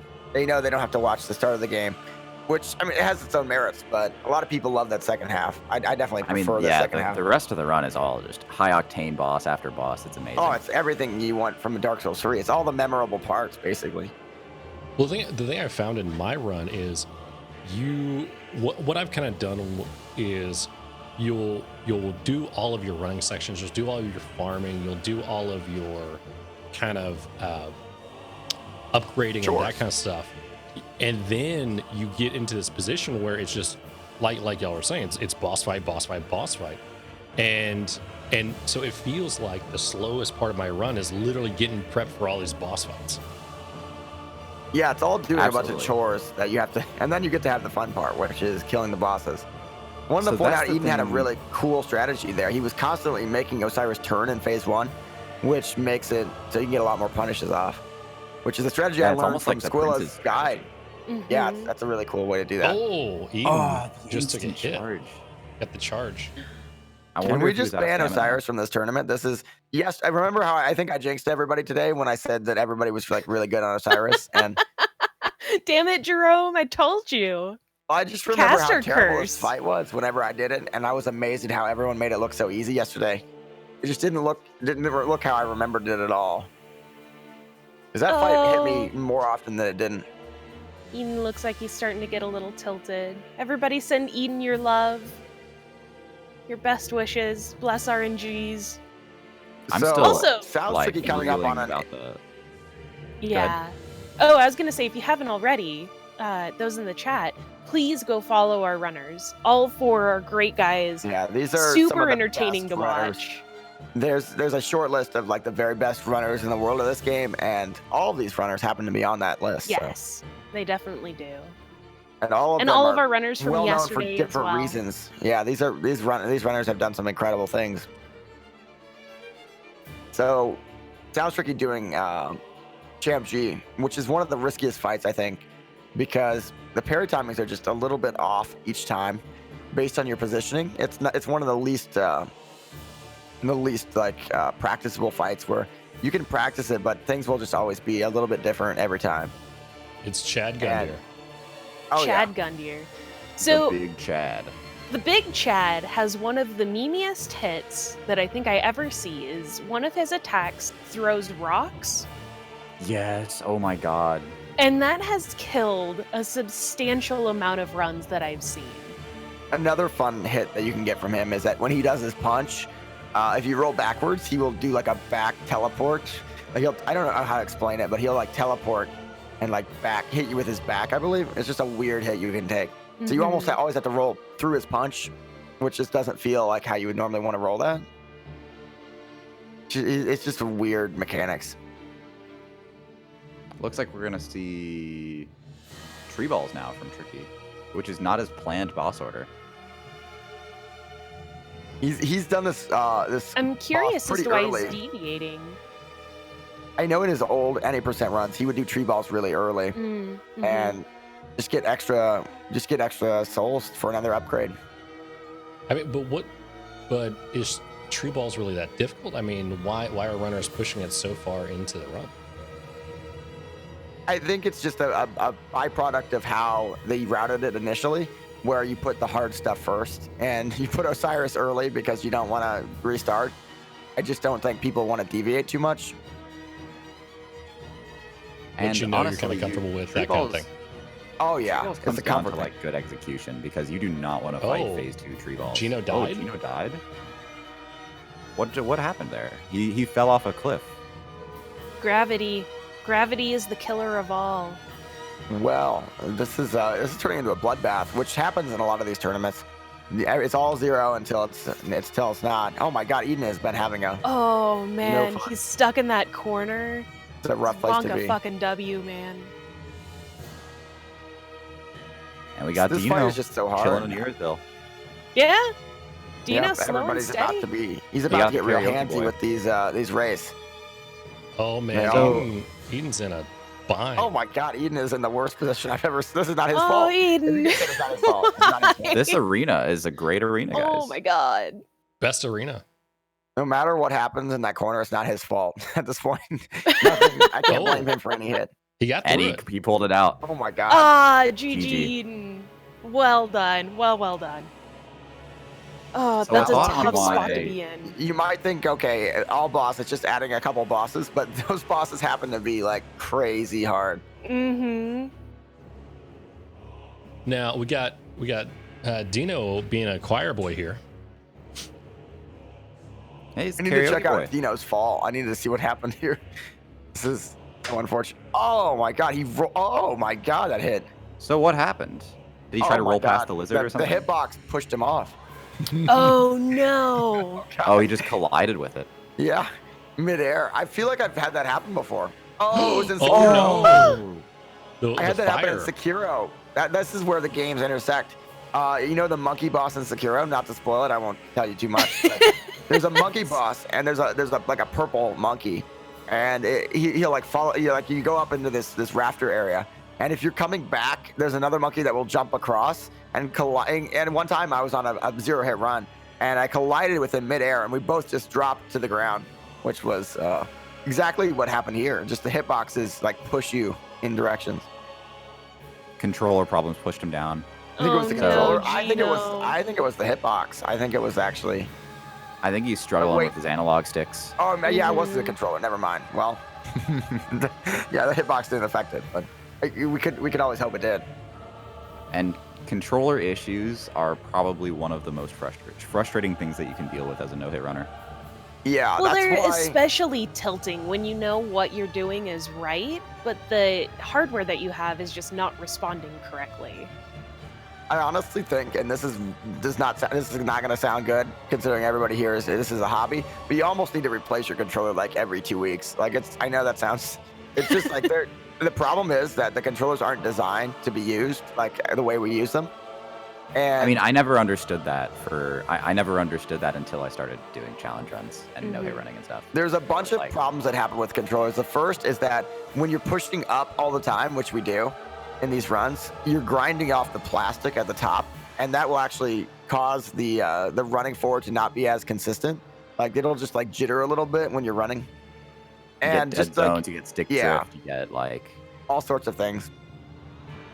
No. With Sekiro specifically, the challenge runs that I've done, I had to go get a new controller because my left bumper and my right bumper started going out. because I've Yeah, just clicked and them I that noticed also many the times. rolls can get like sticky, like I mean, like they just don't. Things just don't work properly, and it's just mostly because the controllers aren't. They're not super high dollar. They're not really designed for the use that we're putting them through. We're talking hundreds of hours a month. Also, it sounds tricky. He is on 0 hits. He's not going to make the same mistake he made yesterday. Perfect fight. Just a textbook. No phase 2 for sure. Let's hope. That just shows that Gino has died again. That's I think was he going for the ashes there? Yeah, that's unfortunate. So Gino or Tricky with a very clean, very fast Pontiff.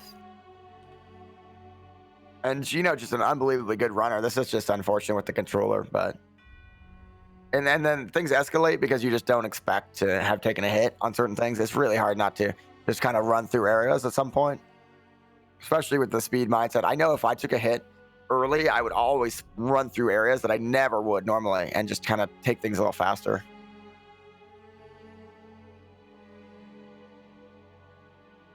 Really like So the we're fight seeing a coming very up, though. early. Oh, Nameless King is so... Oh, he's using the club on Nameless to He get the extra stagger damage on the chicken. I like that. That's smart. Stupid I hate the chicken. chicken. So I wonder Anybody if up we're going for to see fried 2 chicken? riposts. This chicken has cost me more runs than the actual phase 2 fight. This is honestly less consistent than the phase 2. Like there's just, I mean, it's 100% consistent if you know what you're doing, but it's just a really tough. Oh, look at this. You have to. That The is only thing very that's not strange consistent- flipping. Look at I like that. to roll Yep, through this the is the fire and there only bad wasn't thing that space can there. happen here. Yeah, this is really bad actually. The RNG here is. I just said the RNG it was consistent, but this is terrifying. This is flawless boss, by the way. Extremely flawless. This is- It's in the wall, dude. Get him out of there. How is he there? From soft games This is- are perfect. They're the most polished. This is bullshit. There's nothing wrong with them ever. Anybody who says otherwise is just, toxic and rude. All right, Eden going in for the good head. And he gets the good head. Oh my right god. off the bat, too. So we've seen 3 out of 4 good head. You could not hope for better head. You could not hope.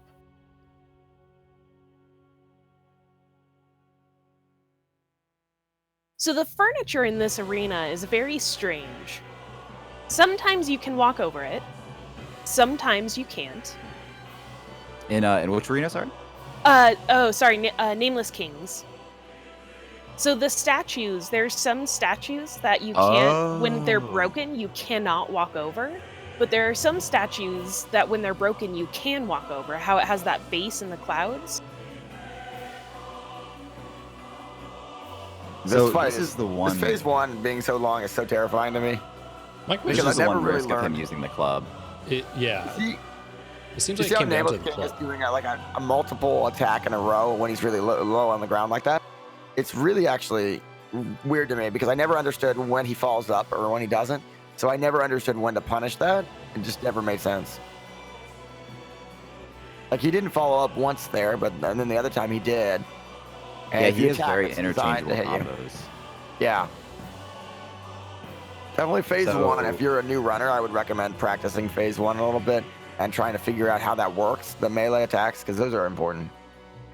All right, we got Tricky going into the Aldrich fight. Hopefully no memes on Aldrich. And we got Dino going into Yorn.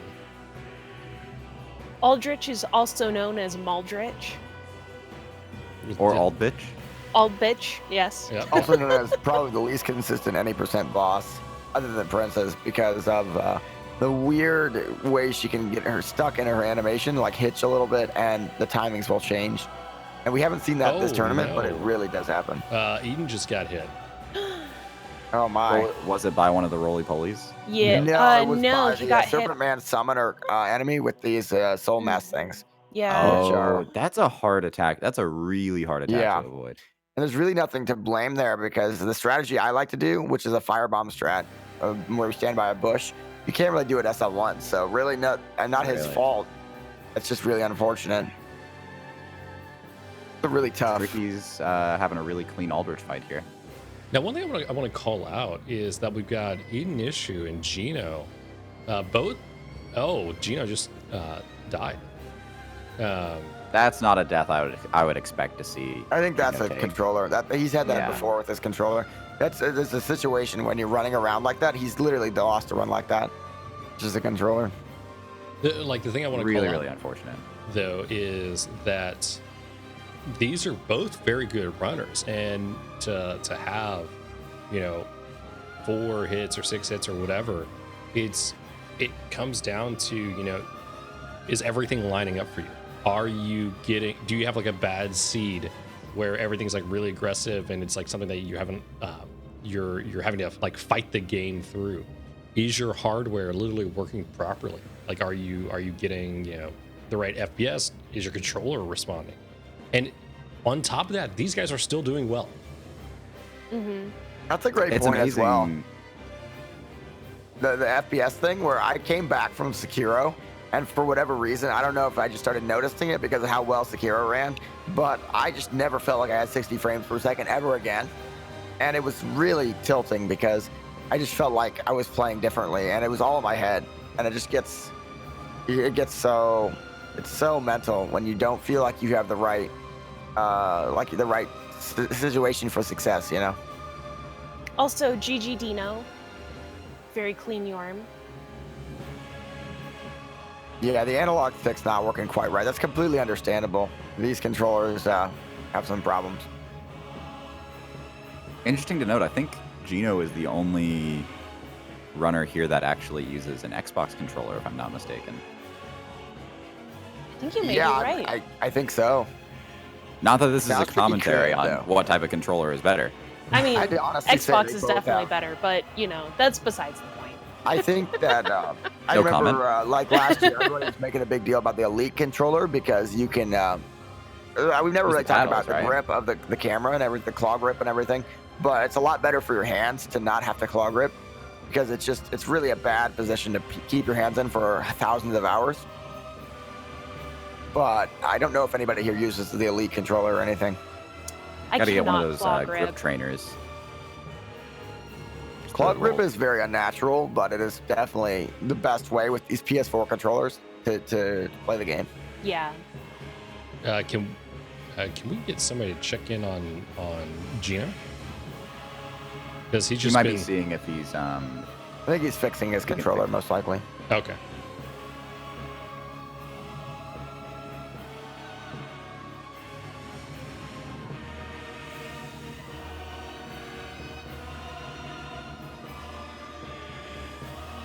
looks like he stepped away for a moment.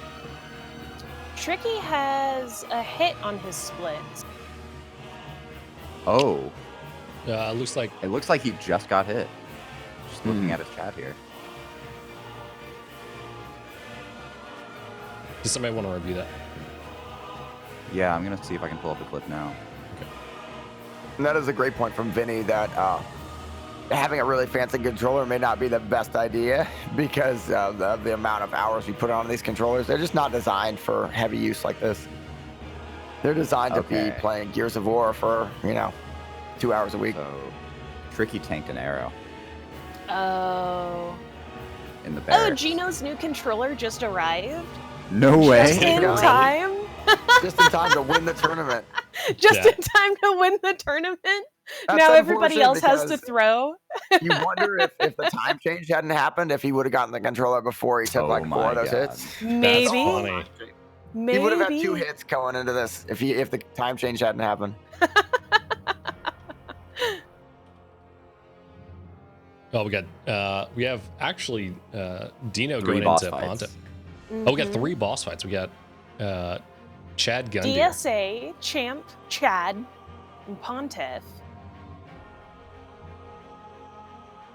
Good to point out here that again, Dino Eden took another hit. bare hand parries. Oh my goodness. This Oh, fight, you the love to Gundyr fight, see it.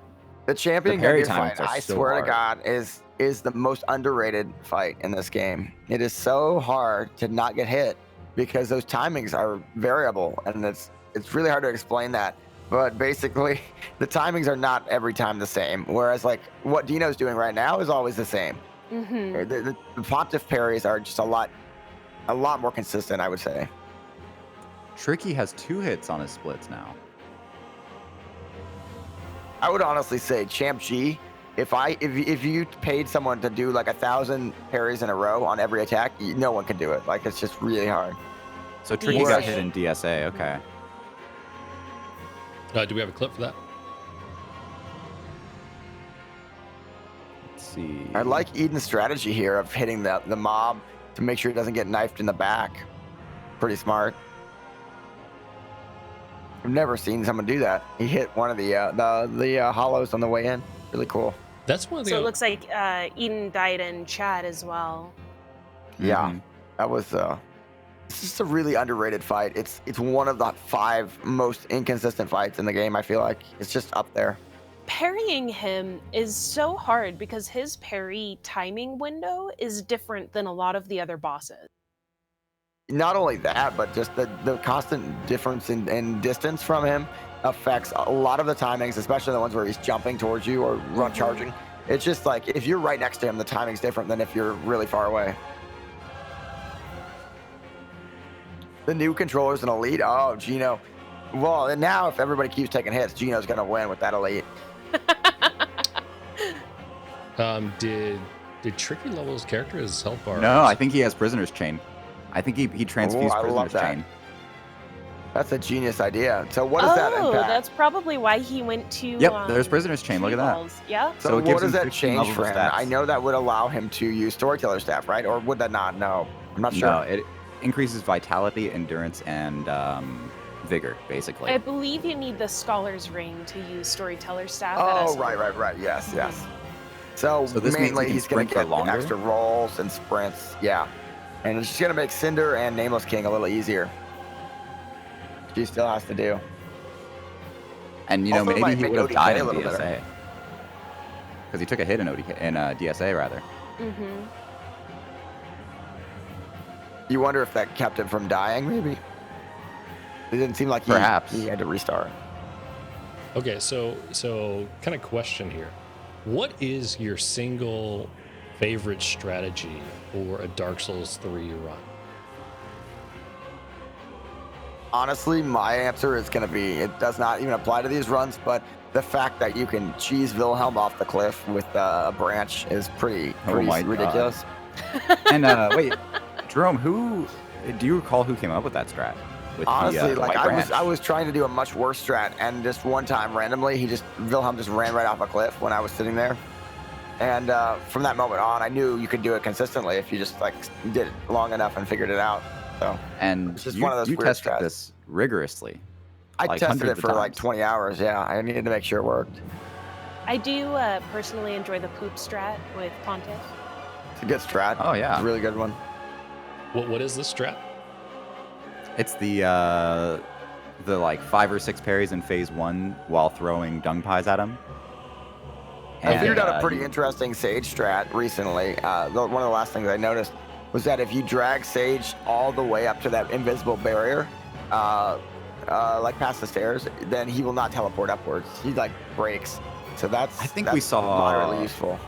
Dino we saw almost- Kazoodle doing that yesterday. Yeah, one of the two doing it for sure. Yeah. Like I would do it in his tournaments. He was hosting a tournament series, and I would parry Sage all the way up just for fun. And I didn't do it very well. I pretty much always got hit, but it was a nice proof of concept of how that worked. I wouldn't recommend parrying Sage more than once. It's really not a great idea. All right, Gino's back. And he's looking like $1 million. Just He amazing. is looking like $1 million. Look at the consistency. I'm sure he put on his suit as well with his fancy new controller. Oh yeah, That's we need to right. rate these outfits. Dino's an absolute 10 out of 10. Just Oh, perfect. 100% 10 out of 10. Eden's also a 10 out of 10. Looks amazing. Yeah, And Tricky Sounds Stash is 10 out of as 10. well. Yeah. And all of these people could be at a fancy cocktail party. Oh, yeah. That being said, Gino is at a 20 out of 10, looking better than everybody. Yo, With his the new controller controller. appears to be working. Yeah. Look at this. Yay. Eden, amazing at this fight. I noticed that yesterday. I was like, wow, he's really good at this fight. And actually crazy. He knows pretty much how to punish all of the fight. Tricky is making his way up towards Prince's. A really, really tough fight. We're going to see for the SL1. Prince's stairs. Oh my gosh. Well, we did see somebody got stomped. Got the stomp stagger. That yesterday. was Crab yesterday. Yeah, he got a stagger off of the Warcry Mhm. weapon art from the Great Axe Hollow, or from the Great Axe NPC rather. We've got Dino going into Aldrich. All right, so Dino's run speeds up quite a bit here because at this point he's got +9 for his weapon. So Alright. Dino barely sees phase 2 Aldrich, I believe. He might even skip it altogether here.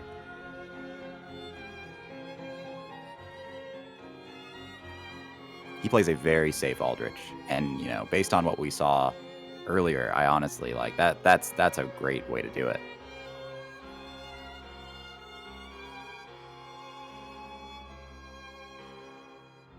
Oh, this is kind of a risky spot to be in. This is not where you want to be. No, the But- corners are never fun in any boss battle. This is a good point from Machu. Yeah, so Dino will not be in phase 2 very long because of his upgrades, whereas Eden was in phase 2 for a very long time. Looks like Eden's doing the strategy I was talking about, where he's dragging the Sage upwards. Yeah. That's and that will cause Sage to not actually not teleport. This is Ah, that's honestly probably faster than any other strat on SL1. Yeah, more than likely. yeah. That and is I really figured that cool. out because I kept parrying, and then I don't know which. I think it was a German runner that was just like, "Wait, why are you parrying when you can roll backwards?" Which makes way more sense. So we have reports that Gino is currently GG. at full mast. Well, he's looking His new amazing. New controller's good, huh? New controller's good. I would say Also, put him GG back Dino. at 0. Put him back at 0. He's time for a new run. Just Just Well, let him actually, reset. You know, that's kind of funny to think about. Like, could Gino start this entire run over? The head is in the wall again. Oh no! Gino's What? got the bad head on this chicken. Oh my god. Yeah, yeah, he does. He's getting He's a bad Is- chicken. So what is causing this positioning? That he's just getting stuck at the fog wall. I want to say it's just terrible RNG. Oh my god, the lightning bolt. Oh, It hit the building. The lightning bolt hit the building. I mean, did they have Nameless, their what are you doing, dude? lightning rod? Apparently. Tricky with a very clean princess so far. Very nice strafes. Oh, what was interesting there is he didn't Really get good princes. the Prince Lorien stagger, even though Prince Lorien's health was like way down. Gino might be the best in the world at this Nameless King fight. He's so good. And he kind of pioneered, as far as I can tell, I don't know who else would have, at least popularized this really cool strategy where you stand right in front and it just works out really It's well. so comfy. Mhm. It's so really, comfy. it looks cool too. It might It be really the most does. impressive thing for like a new runner because they all remember like just having a lot of trouble with this fight to just stand in front of him like this. It looks really cool So visually. one thing to note here is we've got 3 boss fights going on. We got Nameless King, we've got Prince Lothric, and we have DSA. All take very different tactics to handle, and these runners are doing well with it. A lot of really hard fights going on right now. GG Tricky. Tricky Very SA. nicely done. That was a very, very nice princess. So Dino is very good at DSA. Mhm. He's gotten really good at this with low damage. And Gino in there with the riposte. So we're getting an update from Gino that he would like to discontinue his run and commentate. And I think Oh that my. would be awesome. That would be really, Yeah. really cool. That would be We'd very love cool. to have him. What if everyone takes 6 hits though? I mean, you know. Well, I guess Sounds Tricky's near the end, so yeah, I'd probably be fine. It's still up to the judges. So yeah, we'll get Gino in here in just a minute. It sounds tricky. Just do some skips there. Those classic skips on the throne. Oh my gosh, you'll love to see it. I'm not 100% sure he did, but I know most runners never get this called out in the tournament. And so just in case preemptively, I'm going to say he did do them. He did a great job. He definitely did them, and he did them flawlessly, and he does them flawlessly every time. Well, that's the important thing, because no commentator will ever point that out, but it's important to point that out. Those damage cancels, though. The little things. The little things. They're all the difference. That's what matters. Yeah. I mean, boss fights. Who wants to see boss fights? I want to see damage cancels. Yeah, I want to see Fair and Keep skip on repeat forever. Forever. Tricky's about to go into Cinder. Let's go. And the game crashed. This is actually Oh no, that's a very common very crash point. consistent for Tricky. Yeah, Like that's fine. that The thing happens like about that every is time he gets there. It's one of the best places to crash because there's no risk. There's no enemies. Yeah. The funny, okay, not super funny, but the funny one that I've never seen anyone else get is V-Sweat always crashes on Ponto Stairs right That's after like horrible. the dogs, and where he spawns is totally like based on where he last like auto saved. So sometimes it's just right in front of a bunch of dogs that are immediately going to kill him. That has to be one of the worst places to crash. But Dino also a is little bit ultra funny that it's only concentrated happens right to now. him. I know. Oh my gosh, the concentration. Could cut the concentration with a knife. I remember Oh my being God. surprised at how good Dino was at this fight. During the last tournament, the Wheel of Pog, it was just like, wow, he's actually like super good at this fight. He's Yeah, so with the consistent SL1. on DSA. So Yeah. Dino has DSA down, and then Yeah. Eden's about to enter second phase of the Princess fight. Princes. And Tricky's here on Cinder. Mm-hmm. Now, Tricky What has do I- spent a shit ton of time with Cinder because yeah. of the no upgrades, no infusions run, and so has Eden. Cinder turns into a 45-minute fight easily if you get bad RNG with the no upgrades, no infusions. Yeah, because if he heals, you cannot outdamage that heal on SL1. Nope. No upgrades, no infusions. You just have to wait it out. It just takes him back to full health if you can't get the heal cancel, because he used the talismans to prevent the healing from Yes. stacking up, and it's like Mhm. the strategies that Tricky has come up with for that run is very, very, very impressive.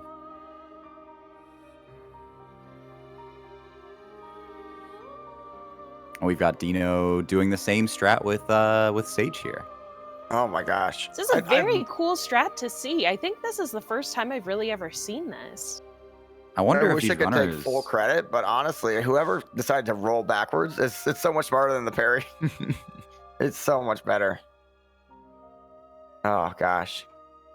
It had to be someone from the German tournament. To me, Apparently, he's doing this in tribute of you, Jerome. Oh, well, that's amazing. I appreciate that. so I honestly think legendary it's Jerome. faster. I'm surprised this might actually be the way to do this. It looks really fast. Eden just got done with Prince's GG. He's going to Cinder. We're going to Gwyn, boys. going to Gwyn. And honestly, I love that Dino's doing this. It's going to remove a lot of the risky part from the next coming section where Sage could theoretically cause some problems. We saw a couple. We saw at least one Sage hit, I think, yesterday, maybe, or something related to it. The fact that there's this very large witch throwing spells at you as you're trying to get around this next section. Nah, that's totally fine. No, totally fine. Totally fine. No, zero risk associated with it. Wait, did Eden get the skips? We need to point these out if he got them. Let's see. No, that Everybody hold your breath. Let's go. Let's I focus on realized that. Tricky. That's good enough. Oh yeah, Tricky. Working hard on this fight. Honestly, a harder fight in SL1, mainly due to the weapon range. I feel like the low range of the weapon, the low compared to Twin Blaze, means that you're more susceptible to the kick, and the melee attacks that he does to follow up after punishes. It All just right, makes guys, it let's harder. get Gino in here to commentate with us. Gino. Hey, Gino, welcome. Gino. Just in time with the new Did controller. you guys hear ready for the run. the fiasco we had? Yeah, We heard a little bit. I'd love to know more. Oh my god. Okay, so this is like actually the most ironic thing that's ever happened in my entire life, probably. So you guys knew about the controller issues that I've been having. Yes. Oh yeah. Yeah. Yeah. So yeah, no, like a few hits there were caused by it. Like the first two were actually just like my fault, but I started feeling that like, oh, my controller's like starting to mess up on Osiris, and yeah, and so like I kept going and stuff. We got like, and then the whole fiasco in Archdragon, and then I checked Discord, and I actually see that my controller was at the door. Like my new Elite controller was at the door. Like, can you guys believe that? And Can so, you yeah, see no, when no. it What I just arrived? pointed out Did it is that come if the during time your run? change- Yeah, no, like yeah, it came shortly after I started actually. I Yeah. just didn't check. Oh, Really important to no. note, though, is if the time change hadn't happened, we would have started an hour later, basically, right? Yeah. I think so. Right. And Yeah. so you would have had the controller before the tournament started. And possibly Yeah, won. it's pretty good. Yeah, It was pretty good. You hate that's to pretty see it. ironic, but it's okay. I got my Yeah. new controller, so Is Now it get How ready does good? for the Does the it new work next good? controller tournament. feel? Yeah. yeah. Yeah, did it feel good? Oh my god, it's so good, dude. It's So like I we haven't heard had that a you were working triple controller masked. in like 2.5 years. What you should do is save it for the next tournament and don't run it into the ground. Just don't use it. Yeah, that's actually good point. You could be No, like I got Hob. some runs to finish now with this thing. Yeah, you could be like Hob and use the broken controller as your rage quit controller. Yeah, I That's- wish yeah, that someone mhm. had told me that he was using a controller because I was throwing my actual controllers when I was doing it, and then I'd have to get another one. And yeah, Do you I have like wish a someone had told Rift me. controller account? Like how many controllers you have? I think I have like broken? 9 controllers, and I played the game for about a year. So Hmm. that's. it Well, really I is have- was correct. using the I still same have the busted one and only controller that I've rage quit with. It is like smashed to it's a trophy. pieces. It is a trophy. I'm And a just reminder to very not in do my it own again. head. Yep.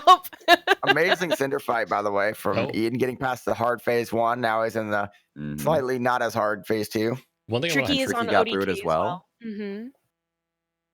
All right, well, I'm gonna head out. I need to do some runs with this thing just to No you know, worries. get a feel for it. Sounds first. good, Gino. Hey, Yeah, thanks so again. much I'm for sorry, like participating. it sucks that it fucking that was the case, No, but no, it yeah, thanks for happens. hosting. It It was made it it was better. fun regardless. Indeed. Yeah, Yeah, we're I'm looking excited forward for to having you back. the next one. And Yeah, shout out can't to wait, the Canadian UPS guy. Dino Crash. Yep. Dino Oh got a my, crash. like it. That's a V That's a crash very if I've scary ever seen location. one. Yeah, it is. That's, All right, yeah, that's He's the okay. fun gonna with that respawn crash. next to Thralls. Have a good one, There- Gino. there's Thank like you so 3 much. Yeah, Gino, thanks for coming, baby. Thank All you, right, Gino. see you guys. So here's the problem with this crash. There's like 4 or 5 different places it can spawn based on the autosave. One of them is basically at the beginning again, and Sage isn't dead. Like that's relevant to point out. Oh. Sage, we might have to do that again. One point he could spawn at is right where that Thrall is, and the Thrall could kill him, That or would he be could just spawn terrifying. and be completely safe and the like right where he was. So there's a lot Plus of RNG. options. Bless RNG. It all depends on his autosave and where he ended up before he crashed. I remember V-Sweat and we were doing like a fun little run, like a run together, competing. And he crashed at this point like 4 times in a row. And it was just, he kept being put in at the start again. So he'd keep running. Okay, so he's at the gargoyle, which kind Oh. of would be bad if he didn't have another But he had an branch- extra. branch. That's awesome. Yeah. So I would be screwed there because I wouldn't have the extra at this point. Yo, Eden picked up Prisoner's Chain too. I wonder Very why they cool. did. That's super interesting. I wonder what their main reason for that is. Just a little bit of extra damage. It's got to be for the stamina, right? endurance. Yeah. Because SL1, the stamina is pretty rough. It's unfortunate though because Osiris is kind of the fight you would really want it for, and you have to go past Osiris to yeah. get it.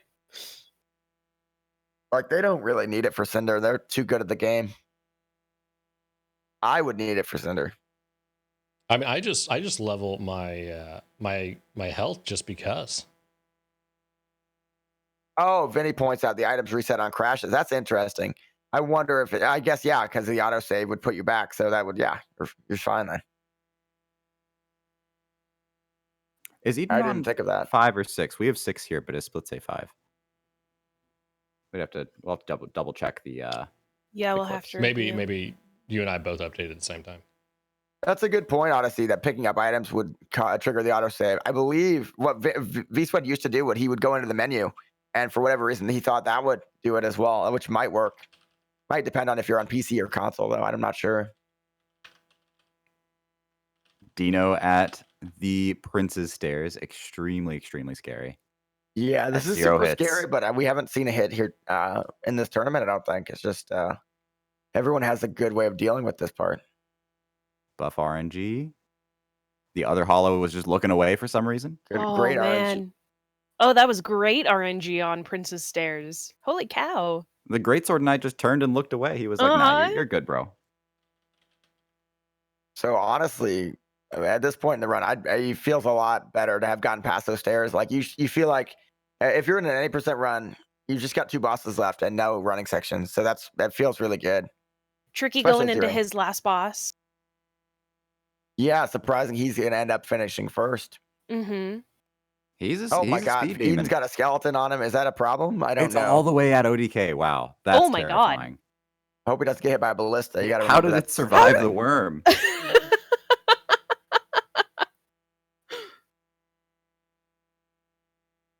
Well, I mean, those skeletons, do they have a range limit? They aggro from pretty far away. Sometimes if you break line of sight with them, they'll forget about you, but those skeletons are the reason I hate coming down here. Oh yeah, That and everything else down OG here. Junkyard mentioned as well that on console you don't really crash much, which is, I guess, the one benefit. Hey, I mean, I love playing on console, and I'm dreading moving up to a PC. Well, you're gonna love it. crashes. You have to understand love where it. your system wants to crash. Like V-Sweat understands his. You got to understand where you're going to crash every time. Oh, Also, Eden just took a hit. He just got clobbered, but he survived because of the prisoner's chain. Uh-huh. Prisoner's chain. Now you got to swap to the RTSR. Never mind, he's going to hit for you. So sounds tricky putting in work on Nameless. I love Really Nameless good as the fight. final fight in this run. He's changed his strategy. He didn't used to fight like this. I don't believe. I also believe he has a punish or two in this fight that no one else does, where he's learned where there's like a break in the combos where you can get an attack in. That's not one of the stabs. Like he can punish one of these things that most think he people just wouldn't did. punish. Mm-hmm. Yeah, So those are punishes no one else does. He does 2 punishes in between some of the attacks, Now I got which stagger. are Look yeah. at that. Oof. It's just interesting that he's learned basically something that most like it's just not instinctively obvious. There are like breaks in some of those wild combos he's doing that other than just the stab that you can punish. He has spent so much time with these bosses. Yeah, and that's definitely something that like I never even considered adding another punish into some of these attacks. But it does give you a more likelihood of a stagger. Like you're just able to control the fight a little better. Looks like If you're Dino not- got his plus 10, and he's going to be going into Princes here. Very Are we going to see the nice. double cheese, do you think? Does Dino do the double cheese? It depends on the run. I think he probably will. I would bet at 0 it makes complete sense to And do a it. tournament Oh setting, yeah, 100%. So we may see him bone out of phase 1 here. Is done. Tricky is complete. 2 Yo, hits, so GG, that's Tricky. That's a really great run. So he's at SL1, and I didn't see his time. 142, 28, 142. Let's say 142.30, somewhere around there. Okay. Mm-hmm. So Eden's wrapping up his final boss too. They are so close in time. They are very close in time. Oh, okay. He's got second phase still. Never mind. But yeah. So Second Dino phase, opting though, for the fight goes here. decently fast. I mean, at max, I feel like it's a 5-minute. This is just Dino leveling up. He's just like I'm gonna just do this fight legit all the way. Not that the other strat isn't legit, but he's just gotten too good at the game. He has to do it. You do love to see some of these fights straight up versus a cheese, because the cheese is the safe method. I guess if you're in an SL1 tournament, you're too good to Cheese phase 1. Yeah. Well, so I I've would heard choose phase Eden 1. say, that it's actually harder for him to do phase 1 because he mentions that like it's a long fight with the cheese. It is and you get that highway blindness too. Mhm. Well, That's let's a get great tricky in point here. that Gino made once, which is that when he was doing his SL1 no upgrade, like it actually got really hard to not like get zone out when he was just rolling for 20 minutes at the door. So it may be more engaging to just do the fight. So sounds tricky. Tricky. What an amazing run, dude. Howdy, Awesome run. thanks. Thank you.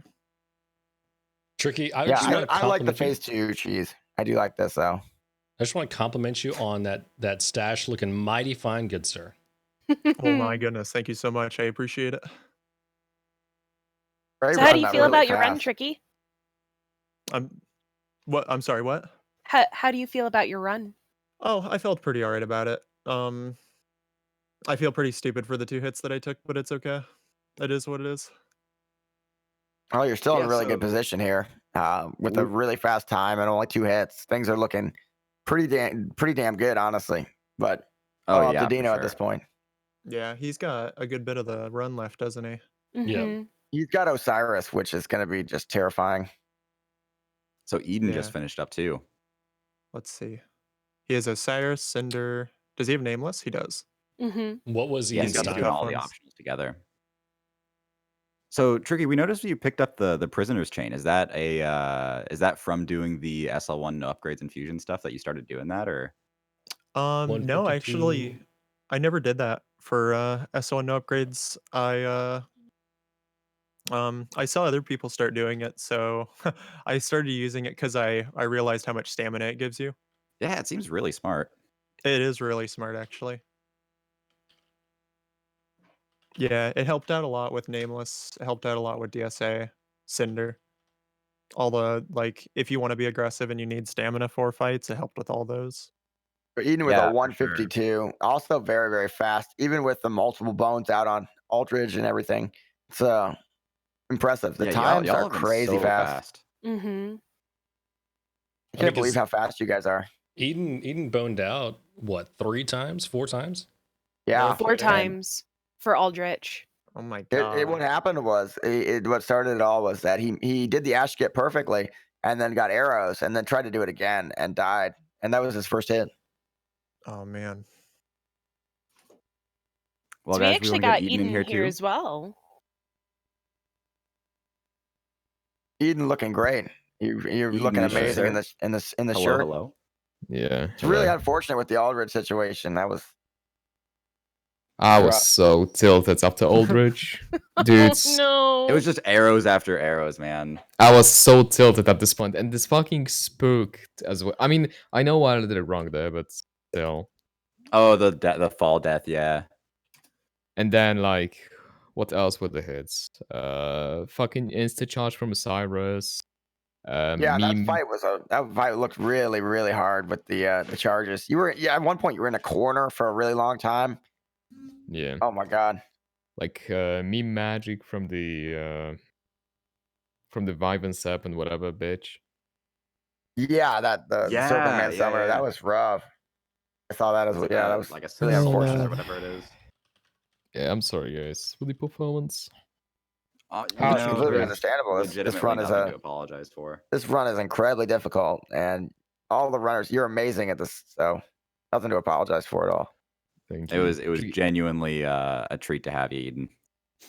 Thank you, guys. How did Tricky do? 2 hits, 144 was it? So the it's official congrats. time is Gino DNF'd. Tricky's at 2 hits with 142.30. Mm-hmm. And then Eden, I've got you at 6 hits at 152.41, but we need to validate your hits. Validate my hits? Yeah, we there some people were saying like there were 5 hits, some people were saying 6 hits, and so we need to Yeah, just my I think we less. maybe Wait, like double 5 or recorded one. 6? Wait. yeah, we just so much stuff is happening. We just need to go back through and check all the clips. I mean, I counted 6. okay. Cool. Okay. So that tracks with what we have. So that's good. Mhm. Dino rolling back Wait, on let that me stab is think. interesting. One was fall death, one was insta charge death, one was hit from the guy, one was ODK. That's 4. That's 4. Was the guy the Super Mistometer? Is that what we're talking? Yeah, Okay. 7th guy. Yeah, it was like Wait, the let me. Dark Soul Mass or whatever. Yeah. Yeah, let me see. One was missed parry from Gandir, and then there's one more. Oh yeah, and died to Dancer. Yeah, so Oh, 6. right. Okay. Well, guys, thank you so much for being here for this. It was a blast. We had a lot of fun. Yeah, thank I'll you. put on a great show. GG to both of you. Yep. I will bail. Thank you guys so much. No worries. Have Thank you a for good being night, here. Eden. Yeah. Bye Thank you guys bye. for commentating. Bye, Eden. So Dino is here on Cinder now. Indeed. I really do like this. Is a unique strategy that a couple runners use. He fights the spear face almost at a distance, kind of a mid range, and avoids a lot of the really fast attacks. It's a lot less punish, but it is a lot safer as well. Just so some of these attacks he's still dealing with, and they're very fast. Well, one thing I want to say is really Dino has a big brain strat right now because we've got all these people watching, and his run was slow enough that he has plenty of time to be the only person who's on screen. Oh, that's There we go. Yeah, it's actually it's much smarter. Going really fast. It's really hard to notice the nuances of how hard it is to go fast compared to if you go slow and you have 0 hits. It always looks great. So that's It's definitely a tournament literally strategy. the opposite of throwing for content. Yeah. Well, Stalling for content. Well, Yeah. Hob and Dino are just like the best entertainers at the end and these runs, Oh, and they just yeah. know. Honestly, like if you're on a good run, it doesn't really matter what your time is. No one's going to remember that.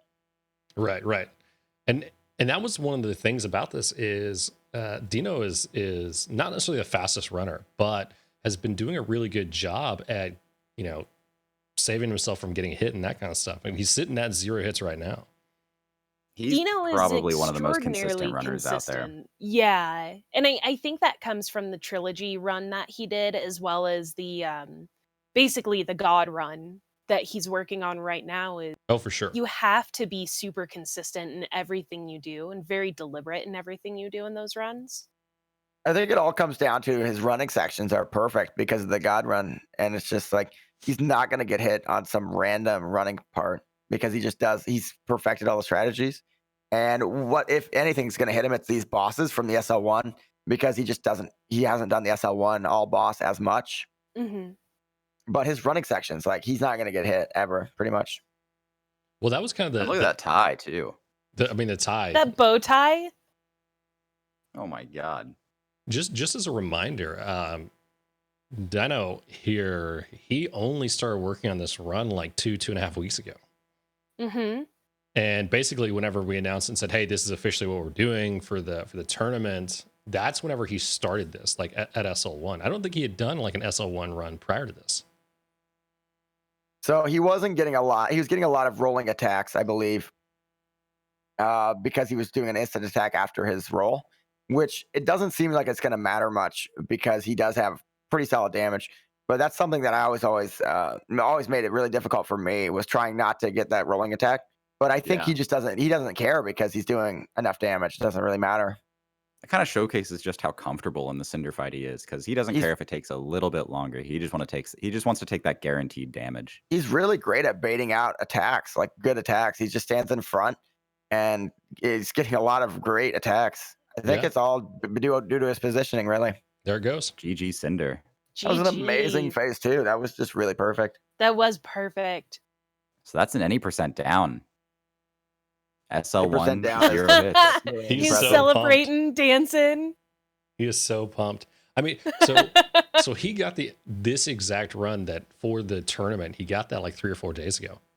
And it's great to see that, because that's one of the things I love about these tournaments is they're pushing the community to do more, to experiment, to try, and to see kind of what they're capable of. Because I feel like it's easy to kind of get locked into the standard set of runs. Okay, we're going to do any percent. We're going to do all content. We're going to do, SL1.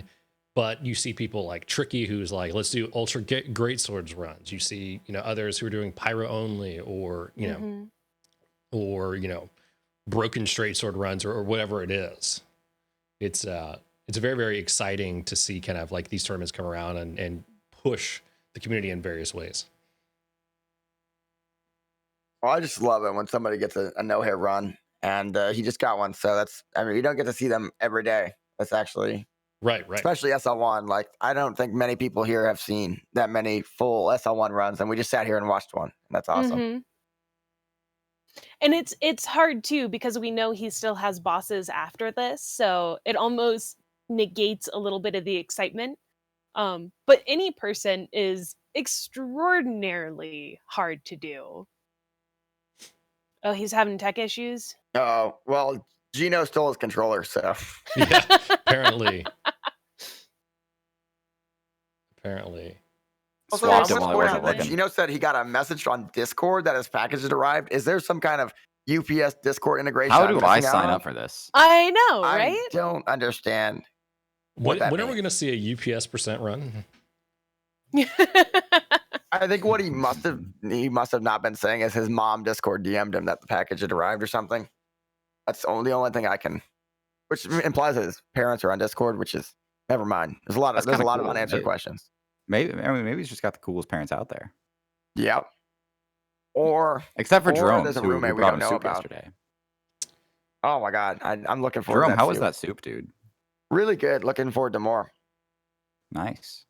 When do we get soup? The UPS driver no. is the real boss. There's no soup coming. Oh, Hey, You didn't bring enough to share with the class, Jerome? I mean, I could go get more. I mean, that's I the really rule like here, Jerome. using fire bombs here. This is smart to not fight them melee. I don't like fighting them. Okay, never mind. He's doing that. Oh gosh. so Greatwood kind of is a sleeper hard boss because there is like some precise execution that goes into it, and if you mess it up and you are stuck in phase 2, you'll probably have to bone out. And there's a chance with that. There's a glitch that happens in phase 2 there's a glitch that happens if you bone out, where sometimes you come back and the sacks are unable to burst. You can hit them an indefinite number of times, and they will never burst. And that can make things really dangerous with the hollows spawning up there. That's bizarre. I wonder what causes that glitch to happen. I don't think anybody knows, but it's happened to a few runners. That was a really good tree fight. Looking great. Yeah, very, very, very precise. Bree coming over with a lot of people. That's awesome. Oh my gosh, Bree, it's welcome blueberry in. brioche. Thank you for the raid. My favorite flavor of brioche, personally. Blueberry. What other flavors are there? Peanut butter? Bread Peanut butter flavored. brioche. Now imagine if you're blueberry brioche. Imagine if you had named yourself peanut butter brioche. Peanut what butter would have changed? brioche. Would it have been better, worse? That sounds like it would just stick to the roof of your mouth. Yeah, it does. Because you got You're brioche, right. which is kind of like a Blueberry heavy was the bread. perfect call. Blueberry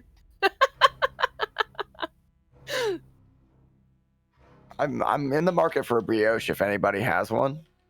Somebody needs to get on that and take that username. But UPS driver Get the can strawberry bring me a brioche. Strawberry brioche? Raspberry? Dino No, should not be this sorry is- that he's slow. Yeah, He's not Dino slow. should- He's- No, Dino's taking his time. He has plenty of time left. He's got, 45 minutes left? Yeah. And I think his timer is for real time too. if Yeah, I'm not exactly. mistaken. Yeah.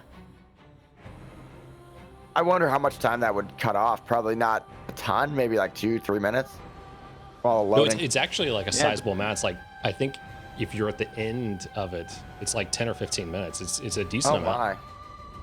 Yeah, I always Who knew forget we, that. Looked at loading screens so much. Yeah. In these runs.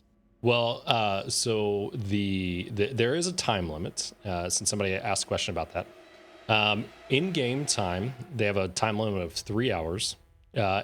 Real world time, they have a time limit of 3.5 hours. And that was purely done so that we don't have like 5-hour runs and that are taking a really long time. Because we did have competitors that are in Europe and also here in the US, or like here in North America. You know, when I did tournaments, I honestly just screwed over the Europeans. I hate to say it, but I was just like, you're staying up until 4 a.m, and there's no other way to do it. If you want to be in my tournament, Then you're waking up early and you're staying all night. So Dino fighting Honestly, the old that was- man here. Yeah, this fight, doing it straight up like this is a little bit hard. I would be terrified right now. Oh, he's punishing the meteor attack. I am terrified right now. That's terrifying. Everything happening is terrifying. Oh gosh, the hammer swings are. Oh, Imagine knowing how to fight this boss. Everything is awful. it'd be great So- if he just didn't do that, so I didn't have to be terrified for a minute. so I feel like this is kind of counter to your point from yesterday, Jerome, that it looks like Dino actually has quite a bit of practice in ODK. Yeah, I was just saying that no one has ever fought ODK before, but apparently he must have done Who that at least knows? once before. Maybe this Maybe. is sight unseen and he's just really, really good. Yeah, it's just natural skill, 100% natural skill. Not many people know this, but this is actually Dino's blind playthrough of Dark Souls 3. Oh, whoa. It is really. We had a small hiccup there.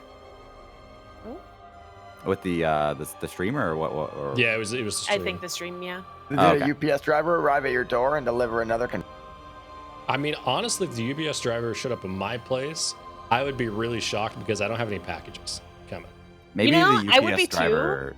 But I wouldn't try to correct him, I'd and be like, I'll I take might that. just Thank you. take the controller. That's right.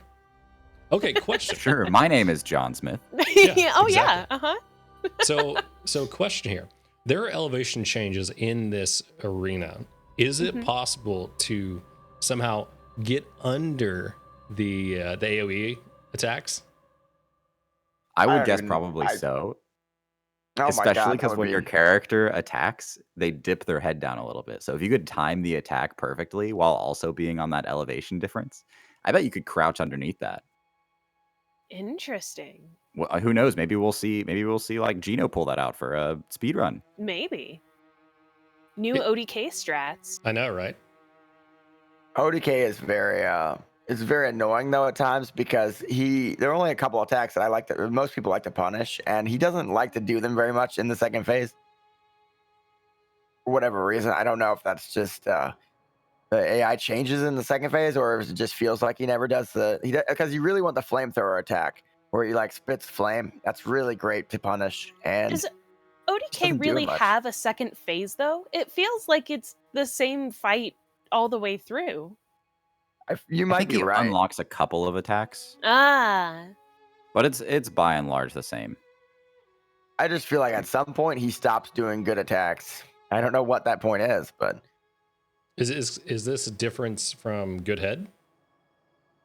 oh, yeah. You don't really want to get good head from ODK. Let's just leave it. Let's just say that I much. find this fascinating though because Dino is punishing a completely different attack than pretty much any runner. Almost everyone would punish the flamethrower attack, Mhm. which I mean I don't have to explain it. You'll see it when it happens. It's the only word you could use to explain it. It's when he spits the hot fire. Yeah. Oh my gosh, things are getting tight though. So he really keeps his distance from ODK, where a lot of the runners we've seen previously stick very closely to him. We Yeah, saw that- Kazuto I- like hug his backside. Yeah. I think that must impact if the flamethrower attack comes or not. I don't know much about this fight, but he's doing the fight completely differently. He's keeping his distance, punishing the meteors. And GG. There's a good attack, yeah.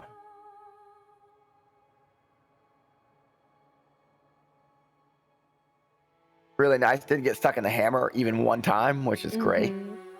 So it looks like we're going into Osiris and then Gundyr. So Osiris is gonna be everything here. These upcoming fights are some of the hardest in the game. They're Mhm. very, very hard to get consistent, even with full damage.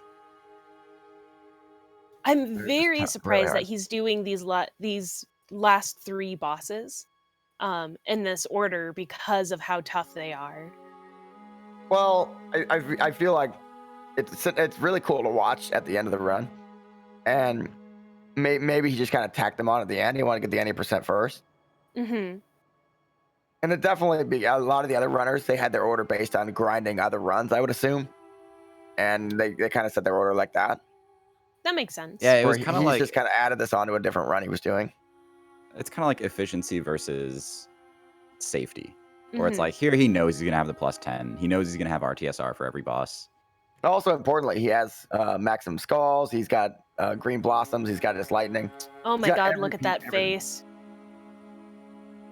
Oh, those Having beautiful all of your supplies, orange it may traps. seem like a minor thing, but making sure you have the most advantages possible in a fight like Osiris, it does make a difference Mhm. because you can run out of stamina, and you want to minimize the amount of time you're in this fight. Is this gonna be like the new you're locked in for a run? Is it ball sack percent? Oh no, no comment. I mean, I just say that because I know Dino in particular is just really loves Osiris. I mean, I don't think anyone really loves Osiris.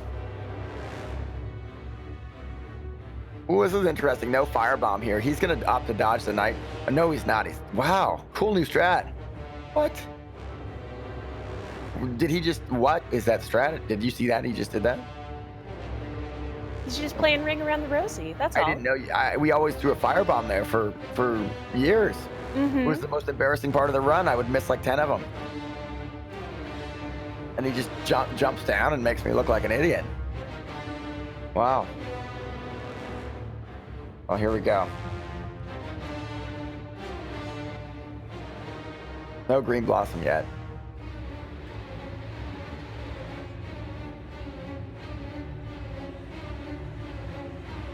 This is an intense fight.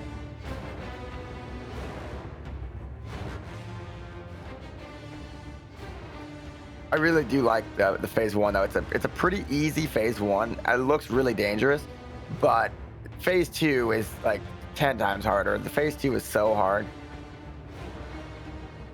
Do you think phase 2 is harder because of the unpredictability of Osiris's attacks? I think the main thing is that Osiris dictates the fight completely. You're not controlling him very well. It's much more like he's doing everything.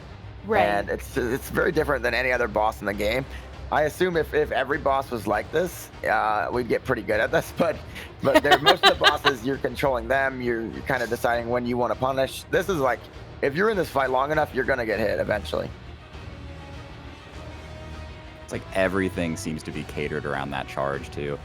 Yeah, You see the preemptive rolls from yeah, good rolls. So far, so good on the RNG. But it's SL1, so it's just a matter of time when you get something terrible. So I hate the I'm position noticing that he's his got forced rolls. into. his rolls are coming out a little bit late. Mhm. So that's Yeah, really, there's really, a really very scary. small window where he could get hit, but you just have to hope that it doesn't happen. That's why the longer the fight goes on, though, just the higher good chance of stagger. that. Oh, got GG. it. Got it. Nice. Amazing. You do wonder, was Let's Eden at fucking plus, go. like, were any of the other runners at +10 for this fight? Like, it definitely looked like it was a shorter fight. Mhm. Oh yeah, that was much shorter than the other runners. Yeah, that. I would definitely say that helped him a lot there. If you go in at +9 or even +7, it's just gonna be really rough. Mhm.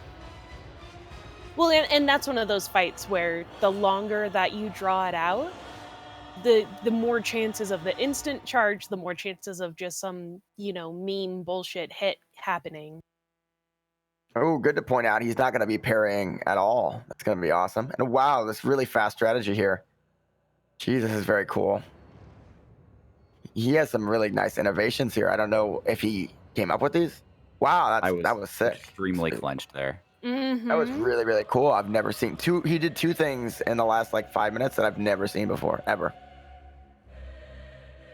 The jumping down to get the knight to run around, and then what he just did. I think Dino has probably the farthest Kobe throw I've ever seen. Like legit, he walked into True Balls' arena, and he goes Kobe and just chunks a firebomb like literally as far as he could, and he lands it. Oh my god. Should we do the next tiebreaker as the farthest Kobe throw? For sure. Oh, absolutely. For sure. So this fight, it's criminally underrated. It is just far and away to me, like the most underrated, difficult fight in this run. It is not Opting consistent to to kill me. some of the hollows too. Yeah, that's really smart to avoid the knives. Now the nice thing about him not parrying here is he doesn't have to worry about like mistiming a parry. Because Honestly, this is going to be a lot more consistent. I think the way he's doing it. It's going to be a little slower, but he may feel a lot more comfortable doing this, and that's kind of the name of the game here. I would never feel comfortable parrying this fight ever, even if I practiced it for years. Like, that's really smart, what he just did there. Instead of parrying and riposting, he just did an attack. I really like this. This is cool. Did he, like, is this a new strat? Because it looks really nice. I love what is happening here. Well, Dino is not comfortable with parries on Chad Gundyr for whatever reason.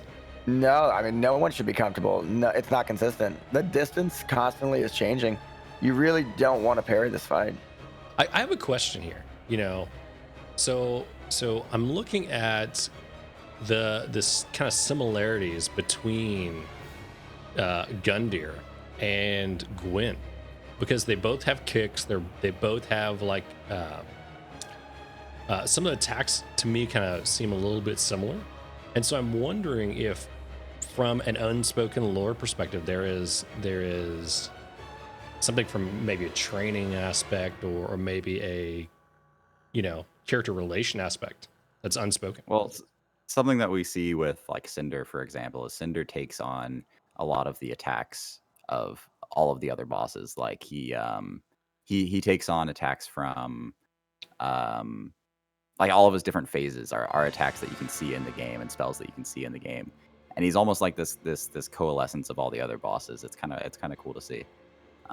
Similarly, like Champion Gundyr has a stomp move that Nameless King also has. So you see these similarities between the bosses, and it's kind of cool to see if maybe they're related to each other somehow.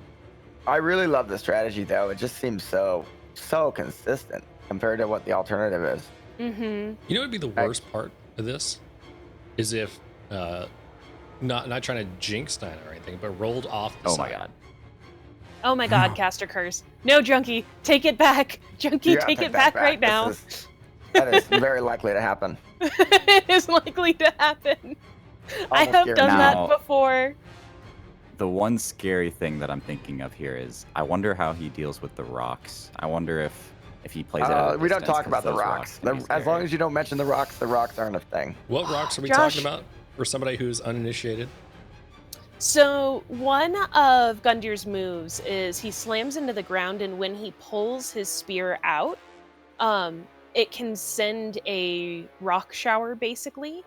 And those rocks can hit you. And they do a decent amount of damage. Like at this point with his RTSR setup, it would probably kill him. Oh, yeah, absolutely. He's actually handling this fight really well. I'm going to be honest. If I ever came back to this run, this is the strat to do. Like, there's a reason he's doing it this way, and it's not because he couldn't parry. He's obviously he can parry. The thing about it is that he's removing a tiny element of risking a hit when the parries are a little bit off. Look at the focus on his face. That's one thing I think that's what makes Dino kind of a special runner, is you really see a very wide range of emotions with Dino. You can tell he's like completely focused on this fight, and then as soon as he's done, he'll have a huge smile on his face, and it makes him in a sense like really entertaining, because like whenever he got the trilogy run, he actually like broke down into tears. GG. Yeah, I like done emotions like that. I never had them with the runs. I always was more relief. I felt like there was something on my back I had to get off. Yeah, it just was a different feeling. I know that also amazing. Whenever I've done like the SL1 run in DS2, I got to the point where I fought Darklurker, and it took me like 2 or 3 days on stream just to kill Darklurker. And for whatever reason, like I didn't feel any relief from getting past Dark Lurker. I think it was potentially because like I had so many other bosses left to do. And I was like, it's not getting easier. It's going to get harder. And that in a way is kind of one of the things that might psych people out about no-hit runs is as you get farther into the run, it's not necessarily getting easier. Yeah, absolutely. I agree with that 100%. So Dino's got probably 3 scary things. So first one is the run up to the Wyvern is really pretty precise. Like it's probably one of the like top 5 hardest running sections. I think it's precise. There's things that can happen. A lot of people get hit.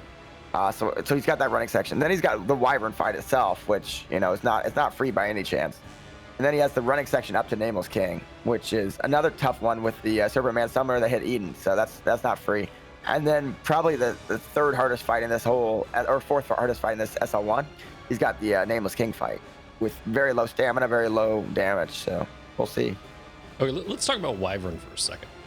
Normally, you would, if you're playing the game normally, you would go through and you would have to do like this massive run all the way to the top of the arena to do a big plunging attack. It looks very cinematic, looks very cool, but you see It's a lot basically of an obstacle course. Yeah, it's but on top of that, there is enemies. There's the Wyvern itself trying to attack you.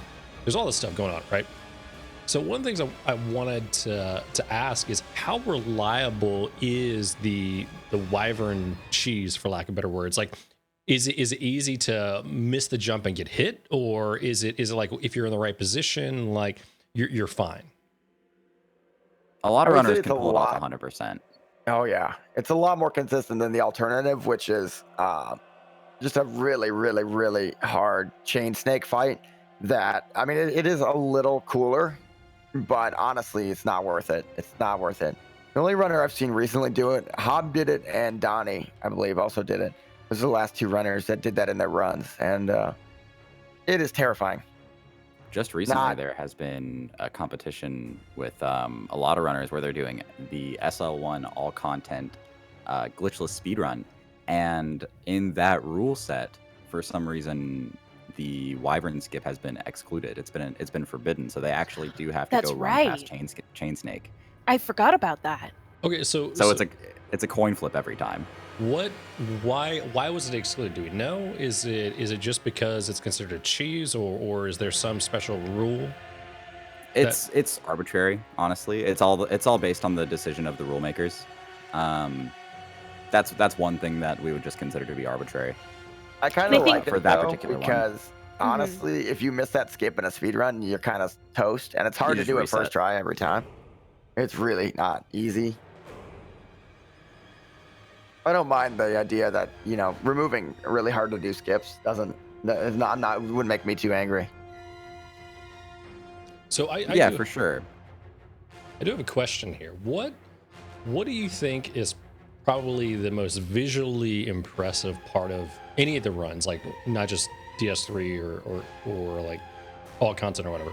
What do you think is like one of the most visually impressive parts of the runs from like a viewer perspective, but it's actually really easy to do, or it's really consistent? Well, that's a great question. That is a great question. I think one of the ones that comes to mind is the corrupted monk cheese. Well, kind of cheese. Oh, yeah, that you that can does. do with the firecrackers and the snap seeds. Yeah, You- Sekiro, Oh definitely. yeah. You basically manipulate the AI so she doesn't see you. He got the good head. Yeah, first Um, try no less. GG. First try, GG. 100% good head. Very nice. Reminder: this is a very hard skip to do, and It he is a started very this 2 hard weeks skip to ago. do. Yes. Oh, we're So- talking Sekiro, the ape cheese as well. I mean, getting that ape. The stun consistent. lock. Yeah, that looks really hard. Mhm. I think really most of the running sections in this game, I mean, they are hard. But like a new runner looking at someone doing Cathedral, it just looks impossible. Or Irithel as well. But they're actually, like Irithel, for example, is probably the easiest section right now with the branch. I mean, And if we're It talking looks rough. let's just talk about who really led the charge on the white branch. I mean, it's almost as if they created a cult around it. I mean, Huh. legally speaking, not a call. It's an exercise club, but yeah. Legally speaking, of course. Yeah, legally That speaking. reminds me, I have to pay my dues. Sorry, I'm late on those. It's super weird because on one hand, they're kind of like a little bit of a cheese, but on the other hand, they're Right. actually faster than a lot of the alternate strats. So it's kind of a weird dynamic where like the good runners wouldn't want to use too many branches, but also the branch strats are somehow faster than, especially SL1, and just killing the mobs. So a weird dynamic. If you want to go fast, you kind of need those branches to be consistent. Mm-hmm. Dino choosing Dino to hang out in doing his the- window. The classic window strat. I don't know who came up with this. It might have been Posy. Posy GG. Really comfy though. I do like it, yes. But there is one problem with it, which is that I died doing it once. So That is a problem. Myself. That's for sure a problem. Did you ever do it again after you died that one Never, time, no, Jerome? no. No? Never again? I blame myself though. I blame myself. Ah, Okay, let's keep an eye on these soul masses here. This Oh is yeah, Superman Summoner, real oh, problem. This was Casting actually more soul what hit masses. Eden. Okay. Nice. Very well done. Once he's past this this serpent here, this is the last running section for Dino in the run. Mm-hmm. And I Well, believe there's he's going to be one setting up mob left. RTSR One in mob this left section. here. Don't set up RTSR. Highly recommend not doing that. I have lost a Ooh. perfect all boss run, falling to my death setting up that RTSR. So I wouldn't be Wouldn't surprised recommend to it. see him do it. It is definitely a clutch RTSR setup, but if you, there's a very specific way you can do it that'll put you at exactly 20% health. The I drops would are recommend really hard practicing to do, this too. They very are. specific way before you do it for the first time ever on a live run. Highly recommended. Probably not the best to do it for the first time ever on a live run. See, Dino's move here was really smart. He healed up before doing this. I went in with 80% health, then did it twice and died. If you heal up first, you're good to go. Well, I do want to call out that this is what got him his only hit yesterday was setting up RTSR. All Oh, right, man. but in the different locations. Tensions are Dragon high. Barracks. Yeah, in Dragon Barracks. That did it. GG RTSR. All right. Once Okay, he's so past the, this, Are you all ready? No, the we- really past this hard Dragon part Boy. here is phase one to me. It's a longer phase. And it's something he's most likely not practiced very much, just because why would you sit in the chicken phase practicing it that long? Mm-hmm. I would say Guys, if- we haven't talked about cheat engine much and the use of it for practicing much, but it's actually, this is the one example where using cheat engine can hurt you a little bit because you don't get to practice phase one as much. Whereas if you really grind this run and grind this fight without cheat engine, you have to practice phase one so much that you get really good at it. Well, so you could you set up cheat engine to practice phase one specifically? You could, but most people would use it for phase two, right? That's the phase that's hard to get to. Right. That's what I did. I kind of made a So- mistake of not practicing phase one very much, and it's terrifying.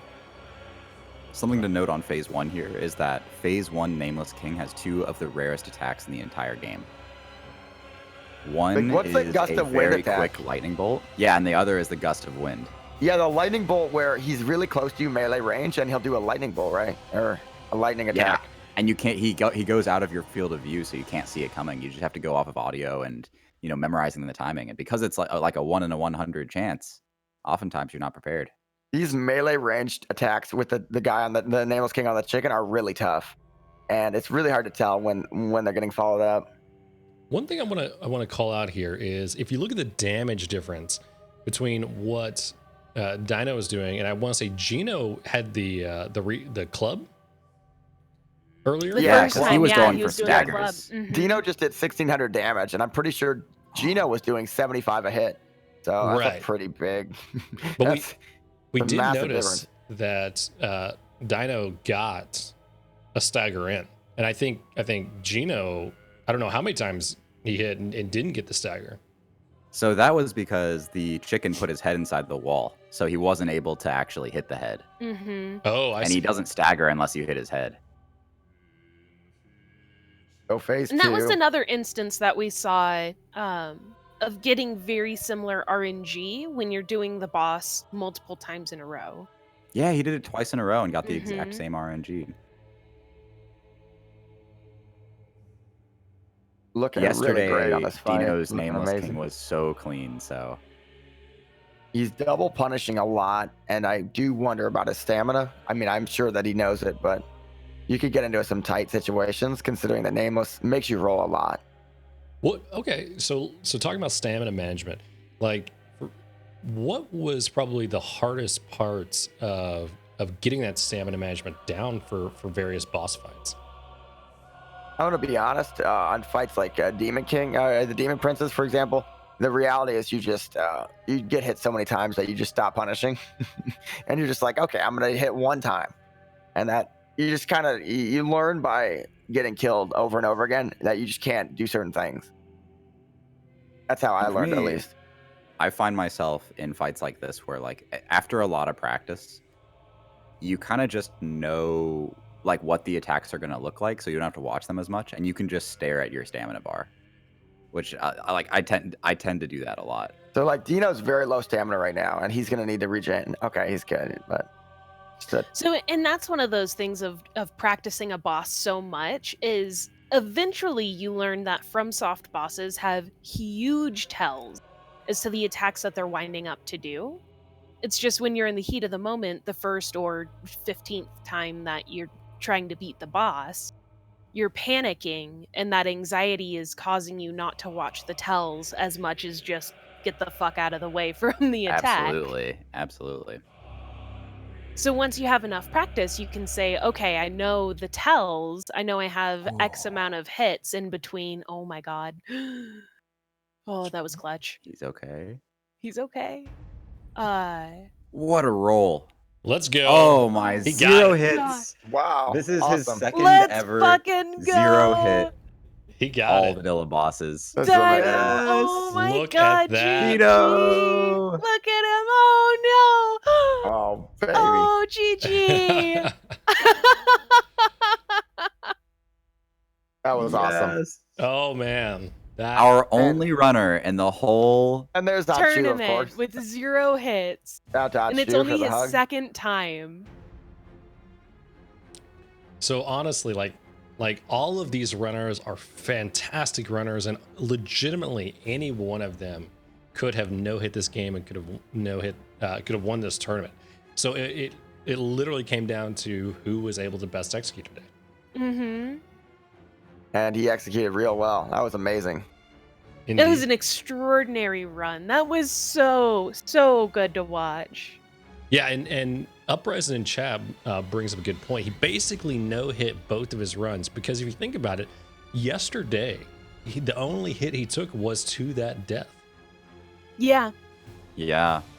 That's 2 runs and 2 nearly perfect runs. Yeah. That's amazing. Yeah, for sure. He still has to show us his soul level and his time. That was just amazing. And not only that, but the innovative strats. He's put in so many new strats that I had never even seen before. It's just really cool to see new stuff. It's like so many. The Gundyr, the way he fought Gundyr was so unique. I've never seen that before. There's some really like things. He removed a lot of the really risky things and replaced them with like superior strats. I feel like almost. Absolutely. Like, it's really cool. Like things that any new runner should be stealing right now. If you're doing these kind of runs, Yeah. like steal these strats. They Okay, are so great. official time for him is 2:32:29. Mm-hmm. All right, cool. So let's talk about kind of the overall standings for today. Dino Singale, he had 0 hits at an official time of 2:32:29. Eden sounds tricky with 2 hits at 1 hour 42 minutes 30 seconds. Eden Issue with 6 hits at a time of 1 hour 52 minutes 41 seconds. And Gino Machino was having controller issues, so he did not finish. That was voluntary on his part, of course. And that's kind of the official standings. We will, of course, take a moment to review all of the hits and talk about kind of what people could have potentially done. but we'll get Dino in here, and he'll be able to kind of give us his take on the run and that kind of stuff. What I just can't an believe somebody got a amazing 0-hit run. I Yeah. just can't believe it. Yeah. Let alone It's one such a of our, difficult like, run. less experienced runners with this particular run. That's amazing. You know, the thing that this gets me like really excited about is we've just had this run. We've seen amazing gameplay, but it kind of like gets me excited about future tournaments and stuff like that. Absolutely. And I know Zero and I are excited about the next one. We've already been talking about it. We're trying to figure out kind of what all is happening. But I mean, this was really, really cool. I mean, it was just awesome. And to get a 0-hit run like this in the tournament, I mean, that's just perfect. exactly. Perfect. Exactly. But yeah. And, of course, we couldn't have done this without our runners. We couldn't have done it without our amazing casters. So a big special thank you to all of you guys that participated. And also, the viewers too. We couldn't have done it without you guys. Exactly. And really, we whenever Zero and I were first talking about this tournament, it was, it was kind of a post on Twitter that got this whole thing started, and we started DMing back and forth and tried to kind of figure it out. But it came together and it like went really well. I mean, barring any like technical issues that people were running into or things like that, like overall the tournament has gone well. We've seen amazing gameplay from all of the runners. We've seen a wide variety of tactics and strategies, not only in like running sections, but also against bosses.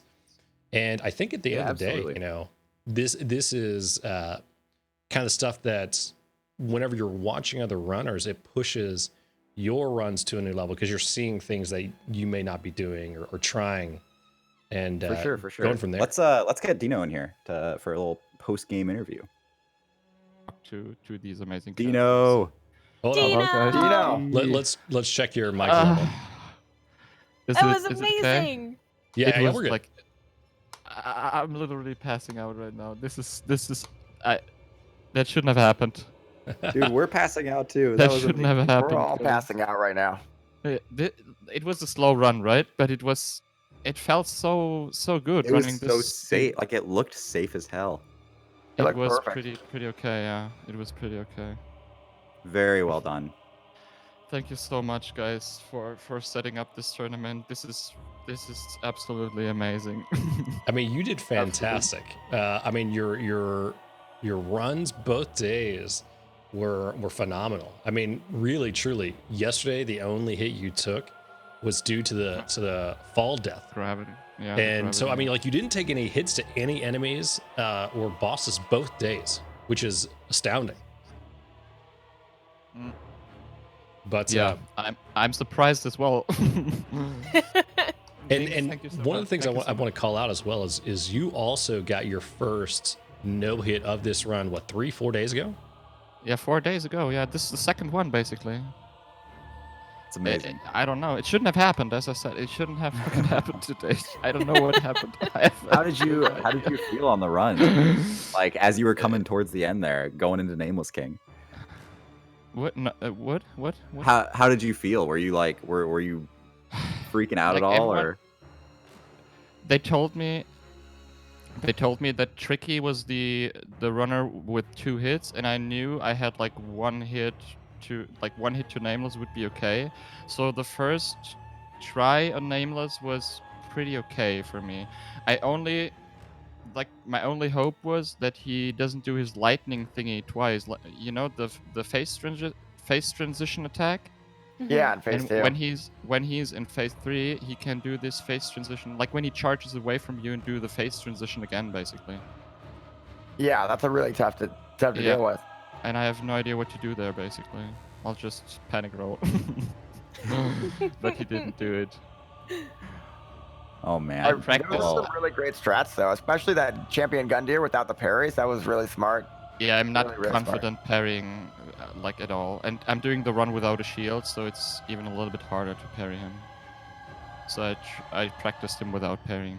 And it's pretty okay. Like It looked really it's a good. it's a long fight, but it's pretty okay to fight him like that.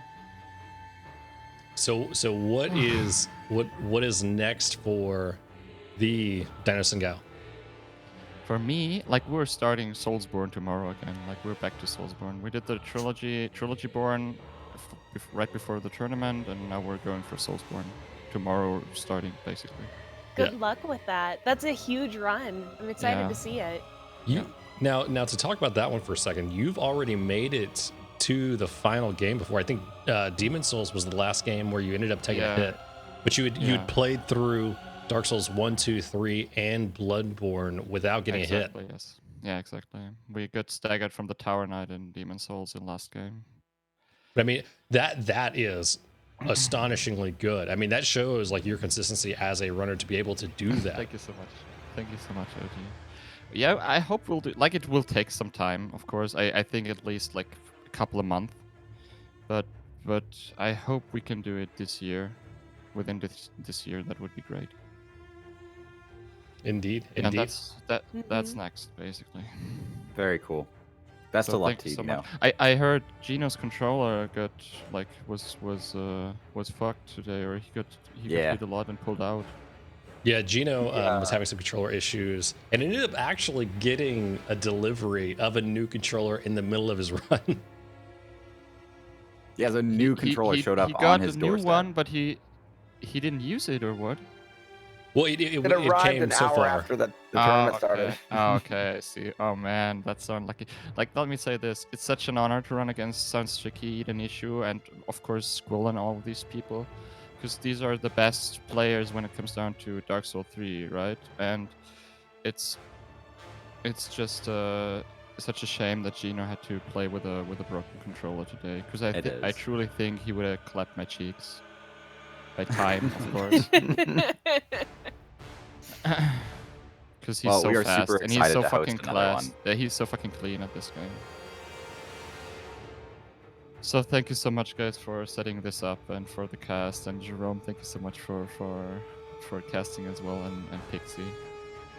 Oh, it was awesome to watch. Really, really fun. Thank you for joining us. It was a pleasure watching your runs both days.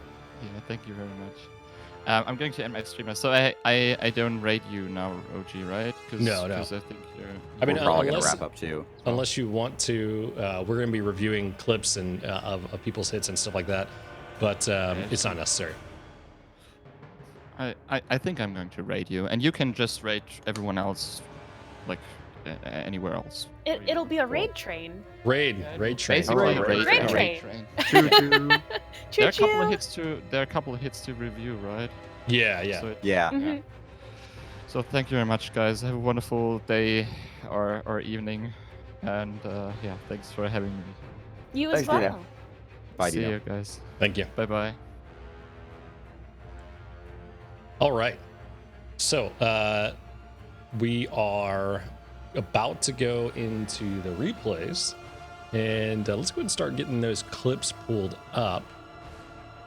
And yeah, so we had there's been a whole bunch of clips that have been sent to me already. The first one here is from Sounds Tricky. I don't know what this clip is. I can't really give you context. This, I believe, was the arrow to the face. Oh, this was his first reset. Oh, Are we going over the review resets? the resets? We can probably just skip the resets. Probably, yeah. Oh, was this was a reset? I think so. Yeah, that was his first reset. Yep. Yeah, this was. Okay.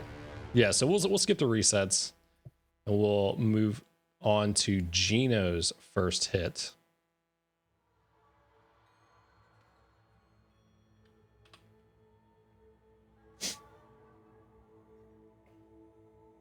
All right. This one was in the Cathedral of the Deep, as he was going past the giant here. No, he didn't get stepped on. What happened? So the thrall was blocking his path. And if you see, it's patrolling to the left here. And when he turns his camera away and turns back, it's in the exact same spot, as if it just completely stopped patrolling. Oh, he got so smashed. He needed to keep his camera on that thrall. But the problem is he then doesn't know what the giant is doing. Well, so talking about this for a second, right? Why didn't he just go behind the thrall? Well, that was his plan. That was what he was planning to do, because you see the trajectory of the thrall should have taken it out towards the middle. Really doofus. So it's not that, because it looks like he just kind of stopped. All right, I guess that is what it is. He thought he had time to get over there, but Okay. apparently the thrall was just moving too slowly. All right, so now we're gonna move on to Eden. I got the hiccups now. Drink some water. I had my coffee, you know. All right, so what happened here? Is it? Oh, this is. Yeah. He missed the ash pile. This was after boning out of Aldrich like 2 times. Yeah, that's true. And one thing about that Aldrich fight was he was boning out because he was getting the arrow rain during phase 2. And so And he jumped on the stairs a little bit too early. The other thing about this is a very exact jump. Like, you gotta be like right on the money, otherwise you're gonna miss this. Well, with the spook, it doesn't really matter where he lands, because that'll cancel all the fall damage. But if you jump too early, well, if you jump too late, you're gonna get nailed by fireballs. If you jump too early, then oh, or is it okay? Hang on. So with So does it Spook, not? Does the distance if- not matter if you land on the ash? Probably not.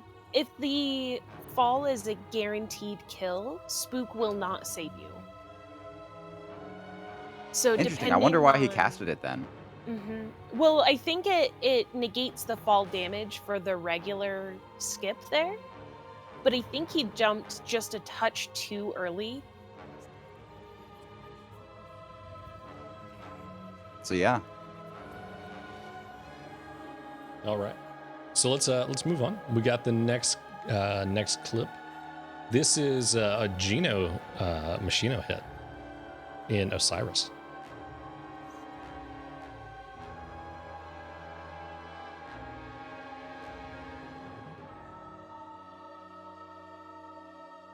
So we're in phase 2 here of Osiris. And I'm trying. I think this might have been the first instance where he was like, I cannot move my character properly. Oh, yeah, because it was like he got an instant charged. Or he was trying to strafe it, perhaps. And Dino coming in with the raid. Dino, amazing job again. Well played. GG. Congratulations on the 0-hit run. Yeah, so where we're at is we are reviewing the hits from the tournament, and we're looking at Geno Machino's second hit. Now we're gonna get into Eden, the third hit, I want to say.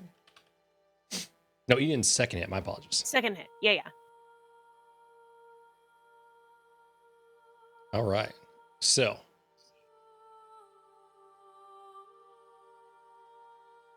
Oh, this was the dancer hit. I have no idea what happened here. I didn't see this one in real time. So I don't think it was either an early or a late roll for one of her sweep attacks. I see. Oh, he was he tried to punish the idle walk, Yeah. and she either did an input read or just so happened to queue up that attack. That's really unfortunate. That's actually a super easy mistake to make. So where does the name of this tournament come from? Well, you know, our Dark Souls 3 takes place here in Lothric, as opposed to, you know, Lordran or Drangleic for Dark Souls 2 and Dark Souls 1. And we are basically, you know, we hereby invited these lovely runners to join us in Lothric here for what turned out to be an amazing, super fun tournament. Indeed. It's basically as simple as that. Plus, it sounds freaking cool. It does sound freaking cool. That's the only thing that matters. You guys can thank Junkie for that one. GG Junkie. Well played. Thank you. I appreciate it. All right. So we're going to go on to another hit of Eden. This is going to be in the Osiris fight.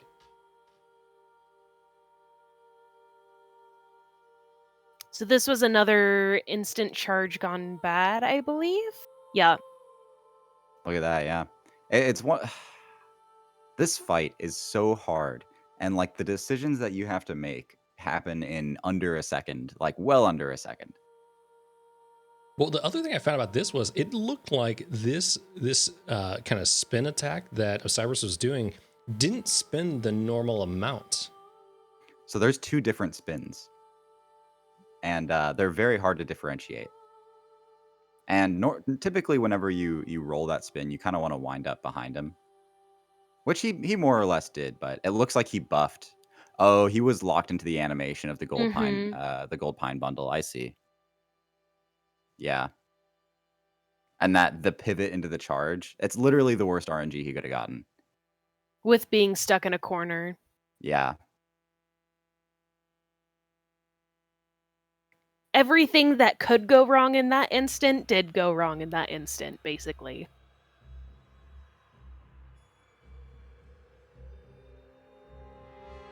Oh, his weapon plinked off the wall. That's what it was. Oh, Did it stun him? Did it stun lock him by doing that? Yeah, he bonked off the wall, and you're locked into an animation when that happens. Whereas otherwise, he could have rolled. Oh, so okay. he went for a punish. Oh yeah. It bounced off the root of the tree. That's the arena's fault. That is 100% the fault of the arena. It's one of those cases where Osiris is a great boss. The arena should the arena's kind of shit. Absolutely. Oh, he plinked off the root of the tree or whatever. Oh, you hate to see it. You hate to see it. You hate to see it. All right, so this next one is Gino Machino. Going through Archdragon Peak. Not Archdragon Peak. What is this place called? Dragon Barracks. Not, is this clip right? Let me double check this. It's not loading. Assuming it's the one I'm thinking of. Well, maybe a broken clip. Oh. Yeah, maybe it's a broken clip. We can load up. Just load up the notes. So, we had a question in chat about the tournaments, about if there was a way to support us so that this could be a thing that we see more often. We probably should think about that, huh? We should. Yeah. I mean, what y'all have done is amazing. Seriously, like y'all coming out and the turnout has been absolutely incredible, and that's really, all we could really ask for is clearly people want to see this, and the fact that we can put this on for you guys is genuinely a huge honor. So this is a Gino hit. So he is dealing with a wyvern. And I think he said his controller was messed up here. Well, one of the things I want to ask here is Doofus, there you absolute legend. Is there could he have rolled this and not rolled into the rock and that kind of thing? Could he have could his roll have been successful if he had not rolled into the rock? It never would have worked. No. The timing just was off. So typically he would have been at the door by the time the fire breath came out. And I think he was just struggling with his controller before that and wasn't able to run in time. I see. Well, Dupish, I want to take a moment. Thank you so much for the gift subs. It's tremendously appreciated. It goes all the gift subs and all that stuff go back into making the stream better. But yeah. All right, so let's move on to the next one. This is another Gino hit. And like we said, Gino was having controller issues today. Ended up getting a new controller in the middle of the tournament. Dino in with the gift subs as well. Thank you very much for this. You guys are showing so much love. It really goes a long way. It's really super appreciated, guys. Okay, so what happened here? Who's this running? This seemed to be it's the roly poly. When his controller issues were like culminating here. This was this was 2 hits. This was two hits. This was right before he decided, okay, I can't put up with the controller anymore. We got a hype train going. Yeah, so this was 2 hits, and it came from being rolled on top of by the roly-poly, and then he got bit by the snake dude. Yeah. And the reason why he was bit by the snake dude was because he was picking up that item. Yeah, he got locked into the animation there. Okay. So And- Gino specifically said, for those who joined us after, that the first couple of hits he took were definitely his fault.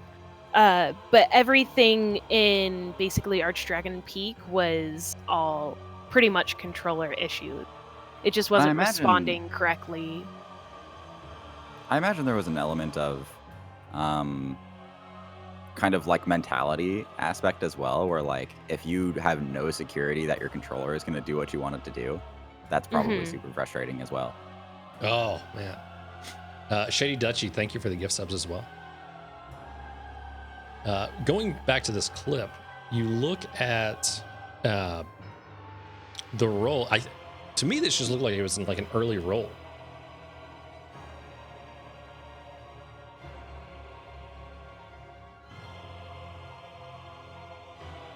Yeah, the lightning. I mean, you just got hit square by the lightning there. Zero, thank you so much for those gift subs. Of course, enjoy, guys. Enjoy. All right, so now we're gonna go back to Tricky. This is gonna be Tricky's first hit.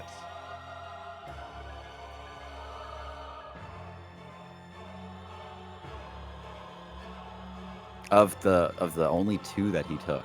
Right. So let's take a look at what happens here. I'm interested to see what happens here. Yeah, I never saw So this hit. yeah, this was a hit that I don't think any of us really saw. I'm not quite sure what was going on at the same time. So he was running up the Oh, stairs. no. And Very slightly early roll. he early rolled it, and then got just blasted square in the face. Important that to was a note that speed without thing. the prisoner's chain, he would have died and had to do the running section again. Mm-hmm. Yeah. But that was a speed thing. He was running through the whole section, not doing it really very slowly. He was sprinting through. This is a very, very high skill. And So that's- a lot of runners will throw at least 1 or 2 skulls here. Right. And that's the one thing I want to call out here is that the fact that we were doing in-game time as the tiebreaker, I think led to some of these runners trying to take faster strats and putting themselves in more risk.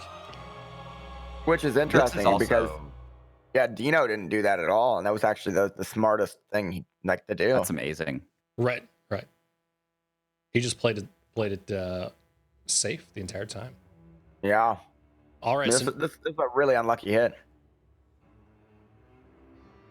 So we have another hit here of Tricky. So this was a DSA fight. Mm-hmm. He just got bashed with that shield.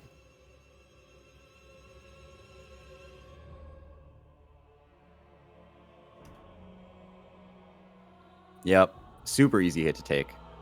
I'm actually very surprised to see Tricky take that hit, because DSA is one of his best bosses. Well, he rolled it. He just rolled it a little early, and right Yeah, at look the at edge of that. Just a little bit early. the iframes is what ended up getting him. This is in phase 2 as well, where he's also having to split his attention to listen to the sounds that the butterflies are making. Right. And that's the thing that really makes that fight a lot more complicated is you've got the butterflies who are casting, meatballs, they're casting lasers, it's all sorts of crazy stuff that's going on. And you gotta like be on top of them.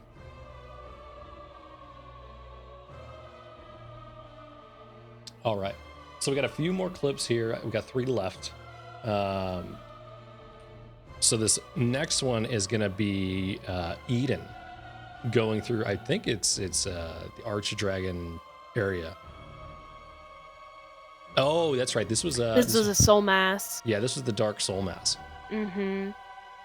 And So he just got clipped by one. Yep. And I think if he had rolled a little bit later, he would have probably been safe. I think if he had like rolled to one side, perhaps. I don't know what the turning radius on those soul masses are, but Right. if he had, but then you also have to worry because that enemy has a whip that it uses. A whip, and okay. it can roll catch you because the whip has insane range on it too. So if you roll and you're not out of range of that whip, you can very easily get roll caught there. We'll check it out one more time while I get this next clip ready.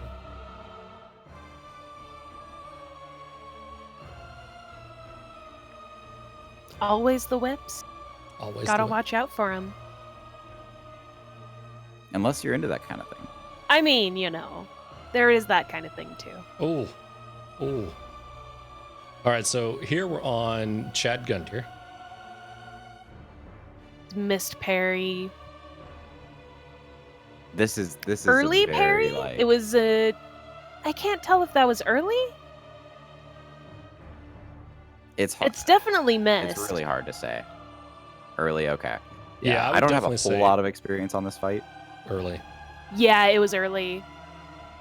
but only just barely. All right. Oh Let's my see. god, I got a hype trade emote. Indeed. Look at So you with your hyped. weird emo. Anyway, It's very strange. that is a very strange emo. It's like the body of the It looks like a piece of broccoli that got left in a fridge too long. it has growths. It has growths. This purple mold. It's like a broccoli that's turning into Sonic the Hedgehog. Indeed. Broccoli the hedgehog. That's what they called me back in college, so yeah. Oh yeah. Okay, so this what was is this? his ODK. He got freaking bonked. He did get bonked. It's like it reminds me Man. of like Tom and Jerry. A little bit. And he just rolls and gets back up and runs away.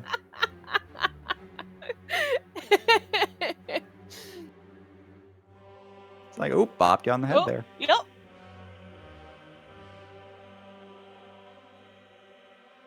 Well, that was something I kind of found interesting was he was just flattened. And Oh yeah. it's like, okay, we'll just tank You that. just walk it off. Yeah. Mhm. ODK looks really threatening and looks super scary, but he's honestly like, he doesn't hit very hard and he doesn't have a lot of HP. I mean, if you were old too, I know he's He's just sitting there enjoying his prune juice. surrounded by all his dead friends from days of yonder, the last of his kind. the last of his kind. Oh man, maybe tragedy. we should have excluded him from this tournament. I feel kind of bad now. Well, now, Nah. no, it's okay. He gets to join all of his friends now. Next tournament, we're doing all content, but we're leaving off ODK. Minus ODK is probably a good call. All right. Well, that was our last clip. He killed all those dead friends. Man. You know what? ODK is kind of a dick. We can leave him in there. We'll kill the old man. But yes, I wanted to first, say thank you to all of the casters who have put in their time, their effort, their energy into making sure that we had high quality commentation throughout the entire tournament. And this was my and Zero's first tournament that we've hosted, and the casters really did a phenomenal job and added a lot of fun to it. And so the other set of people I want to thank is the runners themselves. They put a lot of time and effort and energy. And if you're not already following them, please make sure that you are following, you are showing your support to them, because they put a lot of time and effort and energy into this, and they're constantly trying to improve themselves. They're constantly trying to enjoy the game. They're putting a lot of time, effort, energy into this, and it's just a great way to show them some support by following them, watching them, subscribing to them, because they absolutely deserve it. They absolutely deserve all the support that they get. Yeah, these runners are all amazing, and also the ones from yesterday as well. Definitely, yeah. If you want to see amazing no-hit runners and challenge runners, the speed runners, definitely check everybody out from this tournament. They're all just fantastic. Well, Indeed. they have an incredible level of skill, but they're also all great guys. Their streams are super comfy to hang out in. They're all really fun to talk to. All of them are like really kind and good and good people. So this community has some really nice people in it. Indeed. I wanna thank Zero Salt Show here for definitely helping organize and all this stuff. My co-host, he's helped me think through a whole bunch of things. We kicked ideas around, and has literally been a fantastic, wonderful person to organize this with. Just because he's done such a good job around like helping me gather my thoughts, helping wrangle the cat, so to speak, and organize so many things, and just keep pushing this thing along with me as well. Well, I was really happy to do it, and guys, y'all, I'm sure we've all noticed the incredible level of polish on the scene transitions and the overlays, and the replay stuff and all of this good stuff, and all of that really gets accredited to Junkyard and contacting the runners, and like just amazing work on his behalf as well. So certainly show Junkie a lot of love. Make sure you show the casters a lot of love. Make sure you show the runners a lot of love. A lot of work went into this, and we couldn't have done it without you guys. And thank you for turning out and for supporting us. Indeed. We're gonna wrap up. We're gonna raid here very, very shortly. But make sure if you wanna see more of these tournaments, make sure you're following myself and Zero Salt Show. We will absolutely be hosting more of these. Either one of us, we're in lockstep in regards to a lot in regards to these tournaments, because we're organizing them together. So either one of us knows basically what the other person knows. So as we arrange these and that kind of stuff, and we announce more of them, that's the easiest way to learn more about it is by following both of us and staying on top of it. We don't have a date as of yet, but we plan on announcing something very, very soon. Yeah. And as we're wrapping up here, I wanted to take a second and ask our commentators for today. What do you guys have going on your channel? Let's start with Pixie. Pixie, what's your stream about? What you got going on your channel?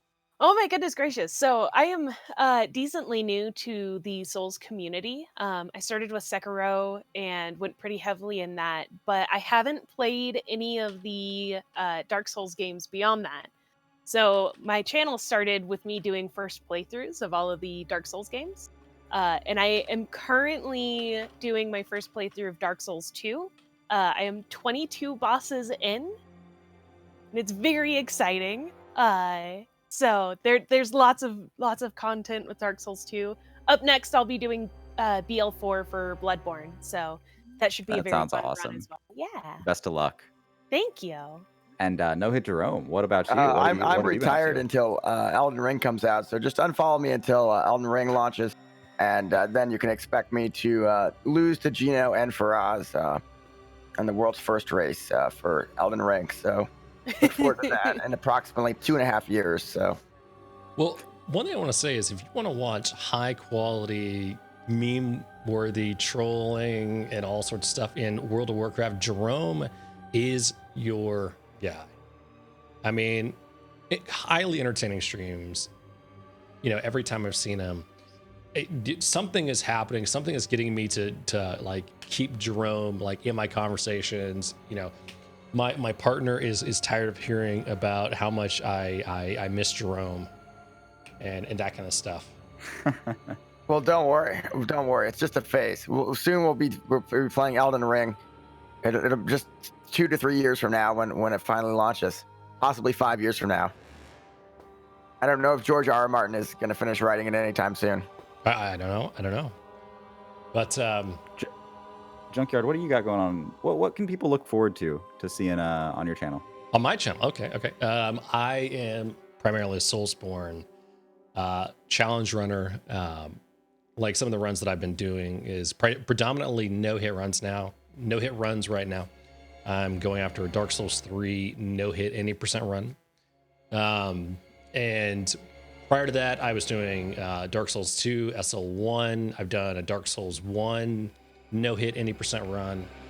Ideally this year, I would like to get Dark Souls 1 and Dark Souls 3, all bosses. And for both no-hit. And that way, you know, I've got kind of those two games tackled, that kind of thing.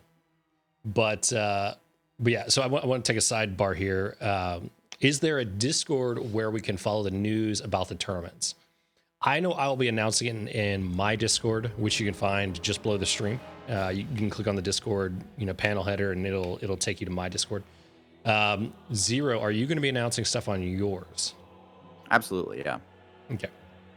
And another question that I've got for Zero, we'll have to talk about offline, but the no-hit tournament Discord that we've got, we'll have to talk about whether we want to make that public or use it mostly for arranging stuff. But Right, yeah.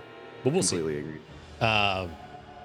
But you can find more information about these. Like I've been posting on Twitter about these no-hit runs, or not no-hit runs, but the tournaments. But we're going to be posting, at least in my Discord, Zero's Discord, on Twitter. I'm going to try to make sure that they're always posted to Reddit as well, depending on what game is being played. But yeah. All right, that sounds awesome. I'm so excited for the next one. Indeed. Shall indeed. we find a lovely streamer to raid? I've already got somebody in mind. Oh boy. Yes. How about we raid Sounds Tricky? That sounds wonderful. Who great is- I don't know. He sounds kind of tricky to me. Indeed. It's obligatory. I'm sorry. Just if you follow me, just unfollow me right now. Everybody go unfollow Josh right now. Right this second. Sub to Junkie. Sub to Junkie. Well, for everybody who is here and is going to join us with a part of the raid, I appreciate you so much. Thank you all so much for being here. I'll see you over there. Any last words, Pixie or Zero or Jerome? Oh, it's really you. awesome. You guys put this on. It was super fun. And thank you for everything. Yeah, pretty much. Thank you guys. Thank you, chat, for being here. We super appreciate it. It's wonderful. I always love these things. Indeed. Let's go raid. I'll see you over there. Thank you all so much once again. Until next time. Bye. Bye.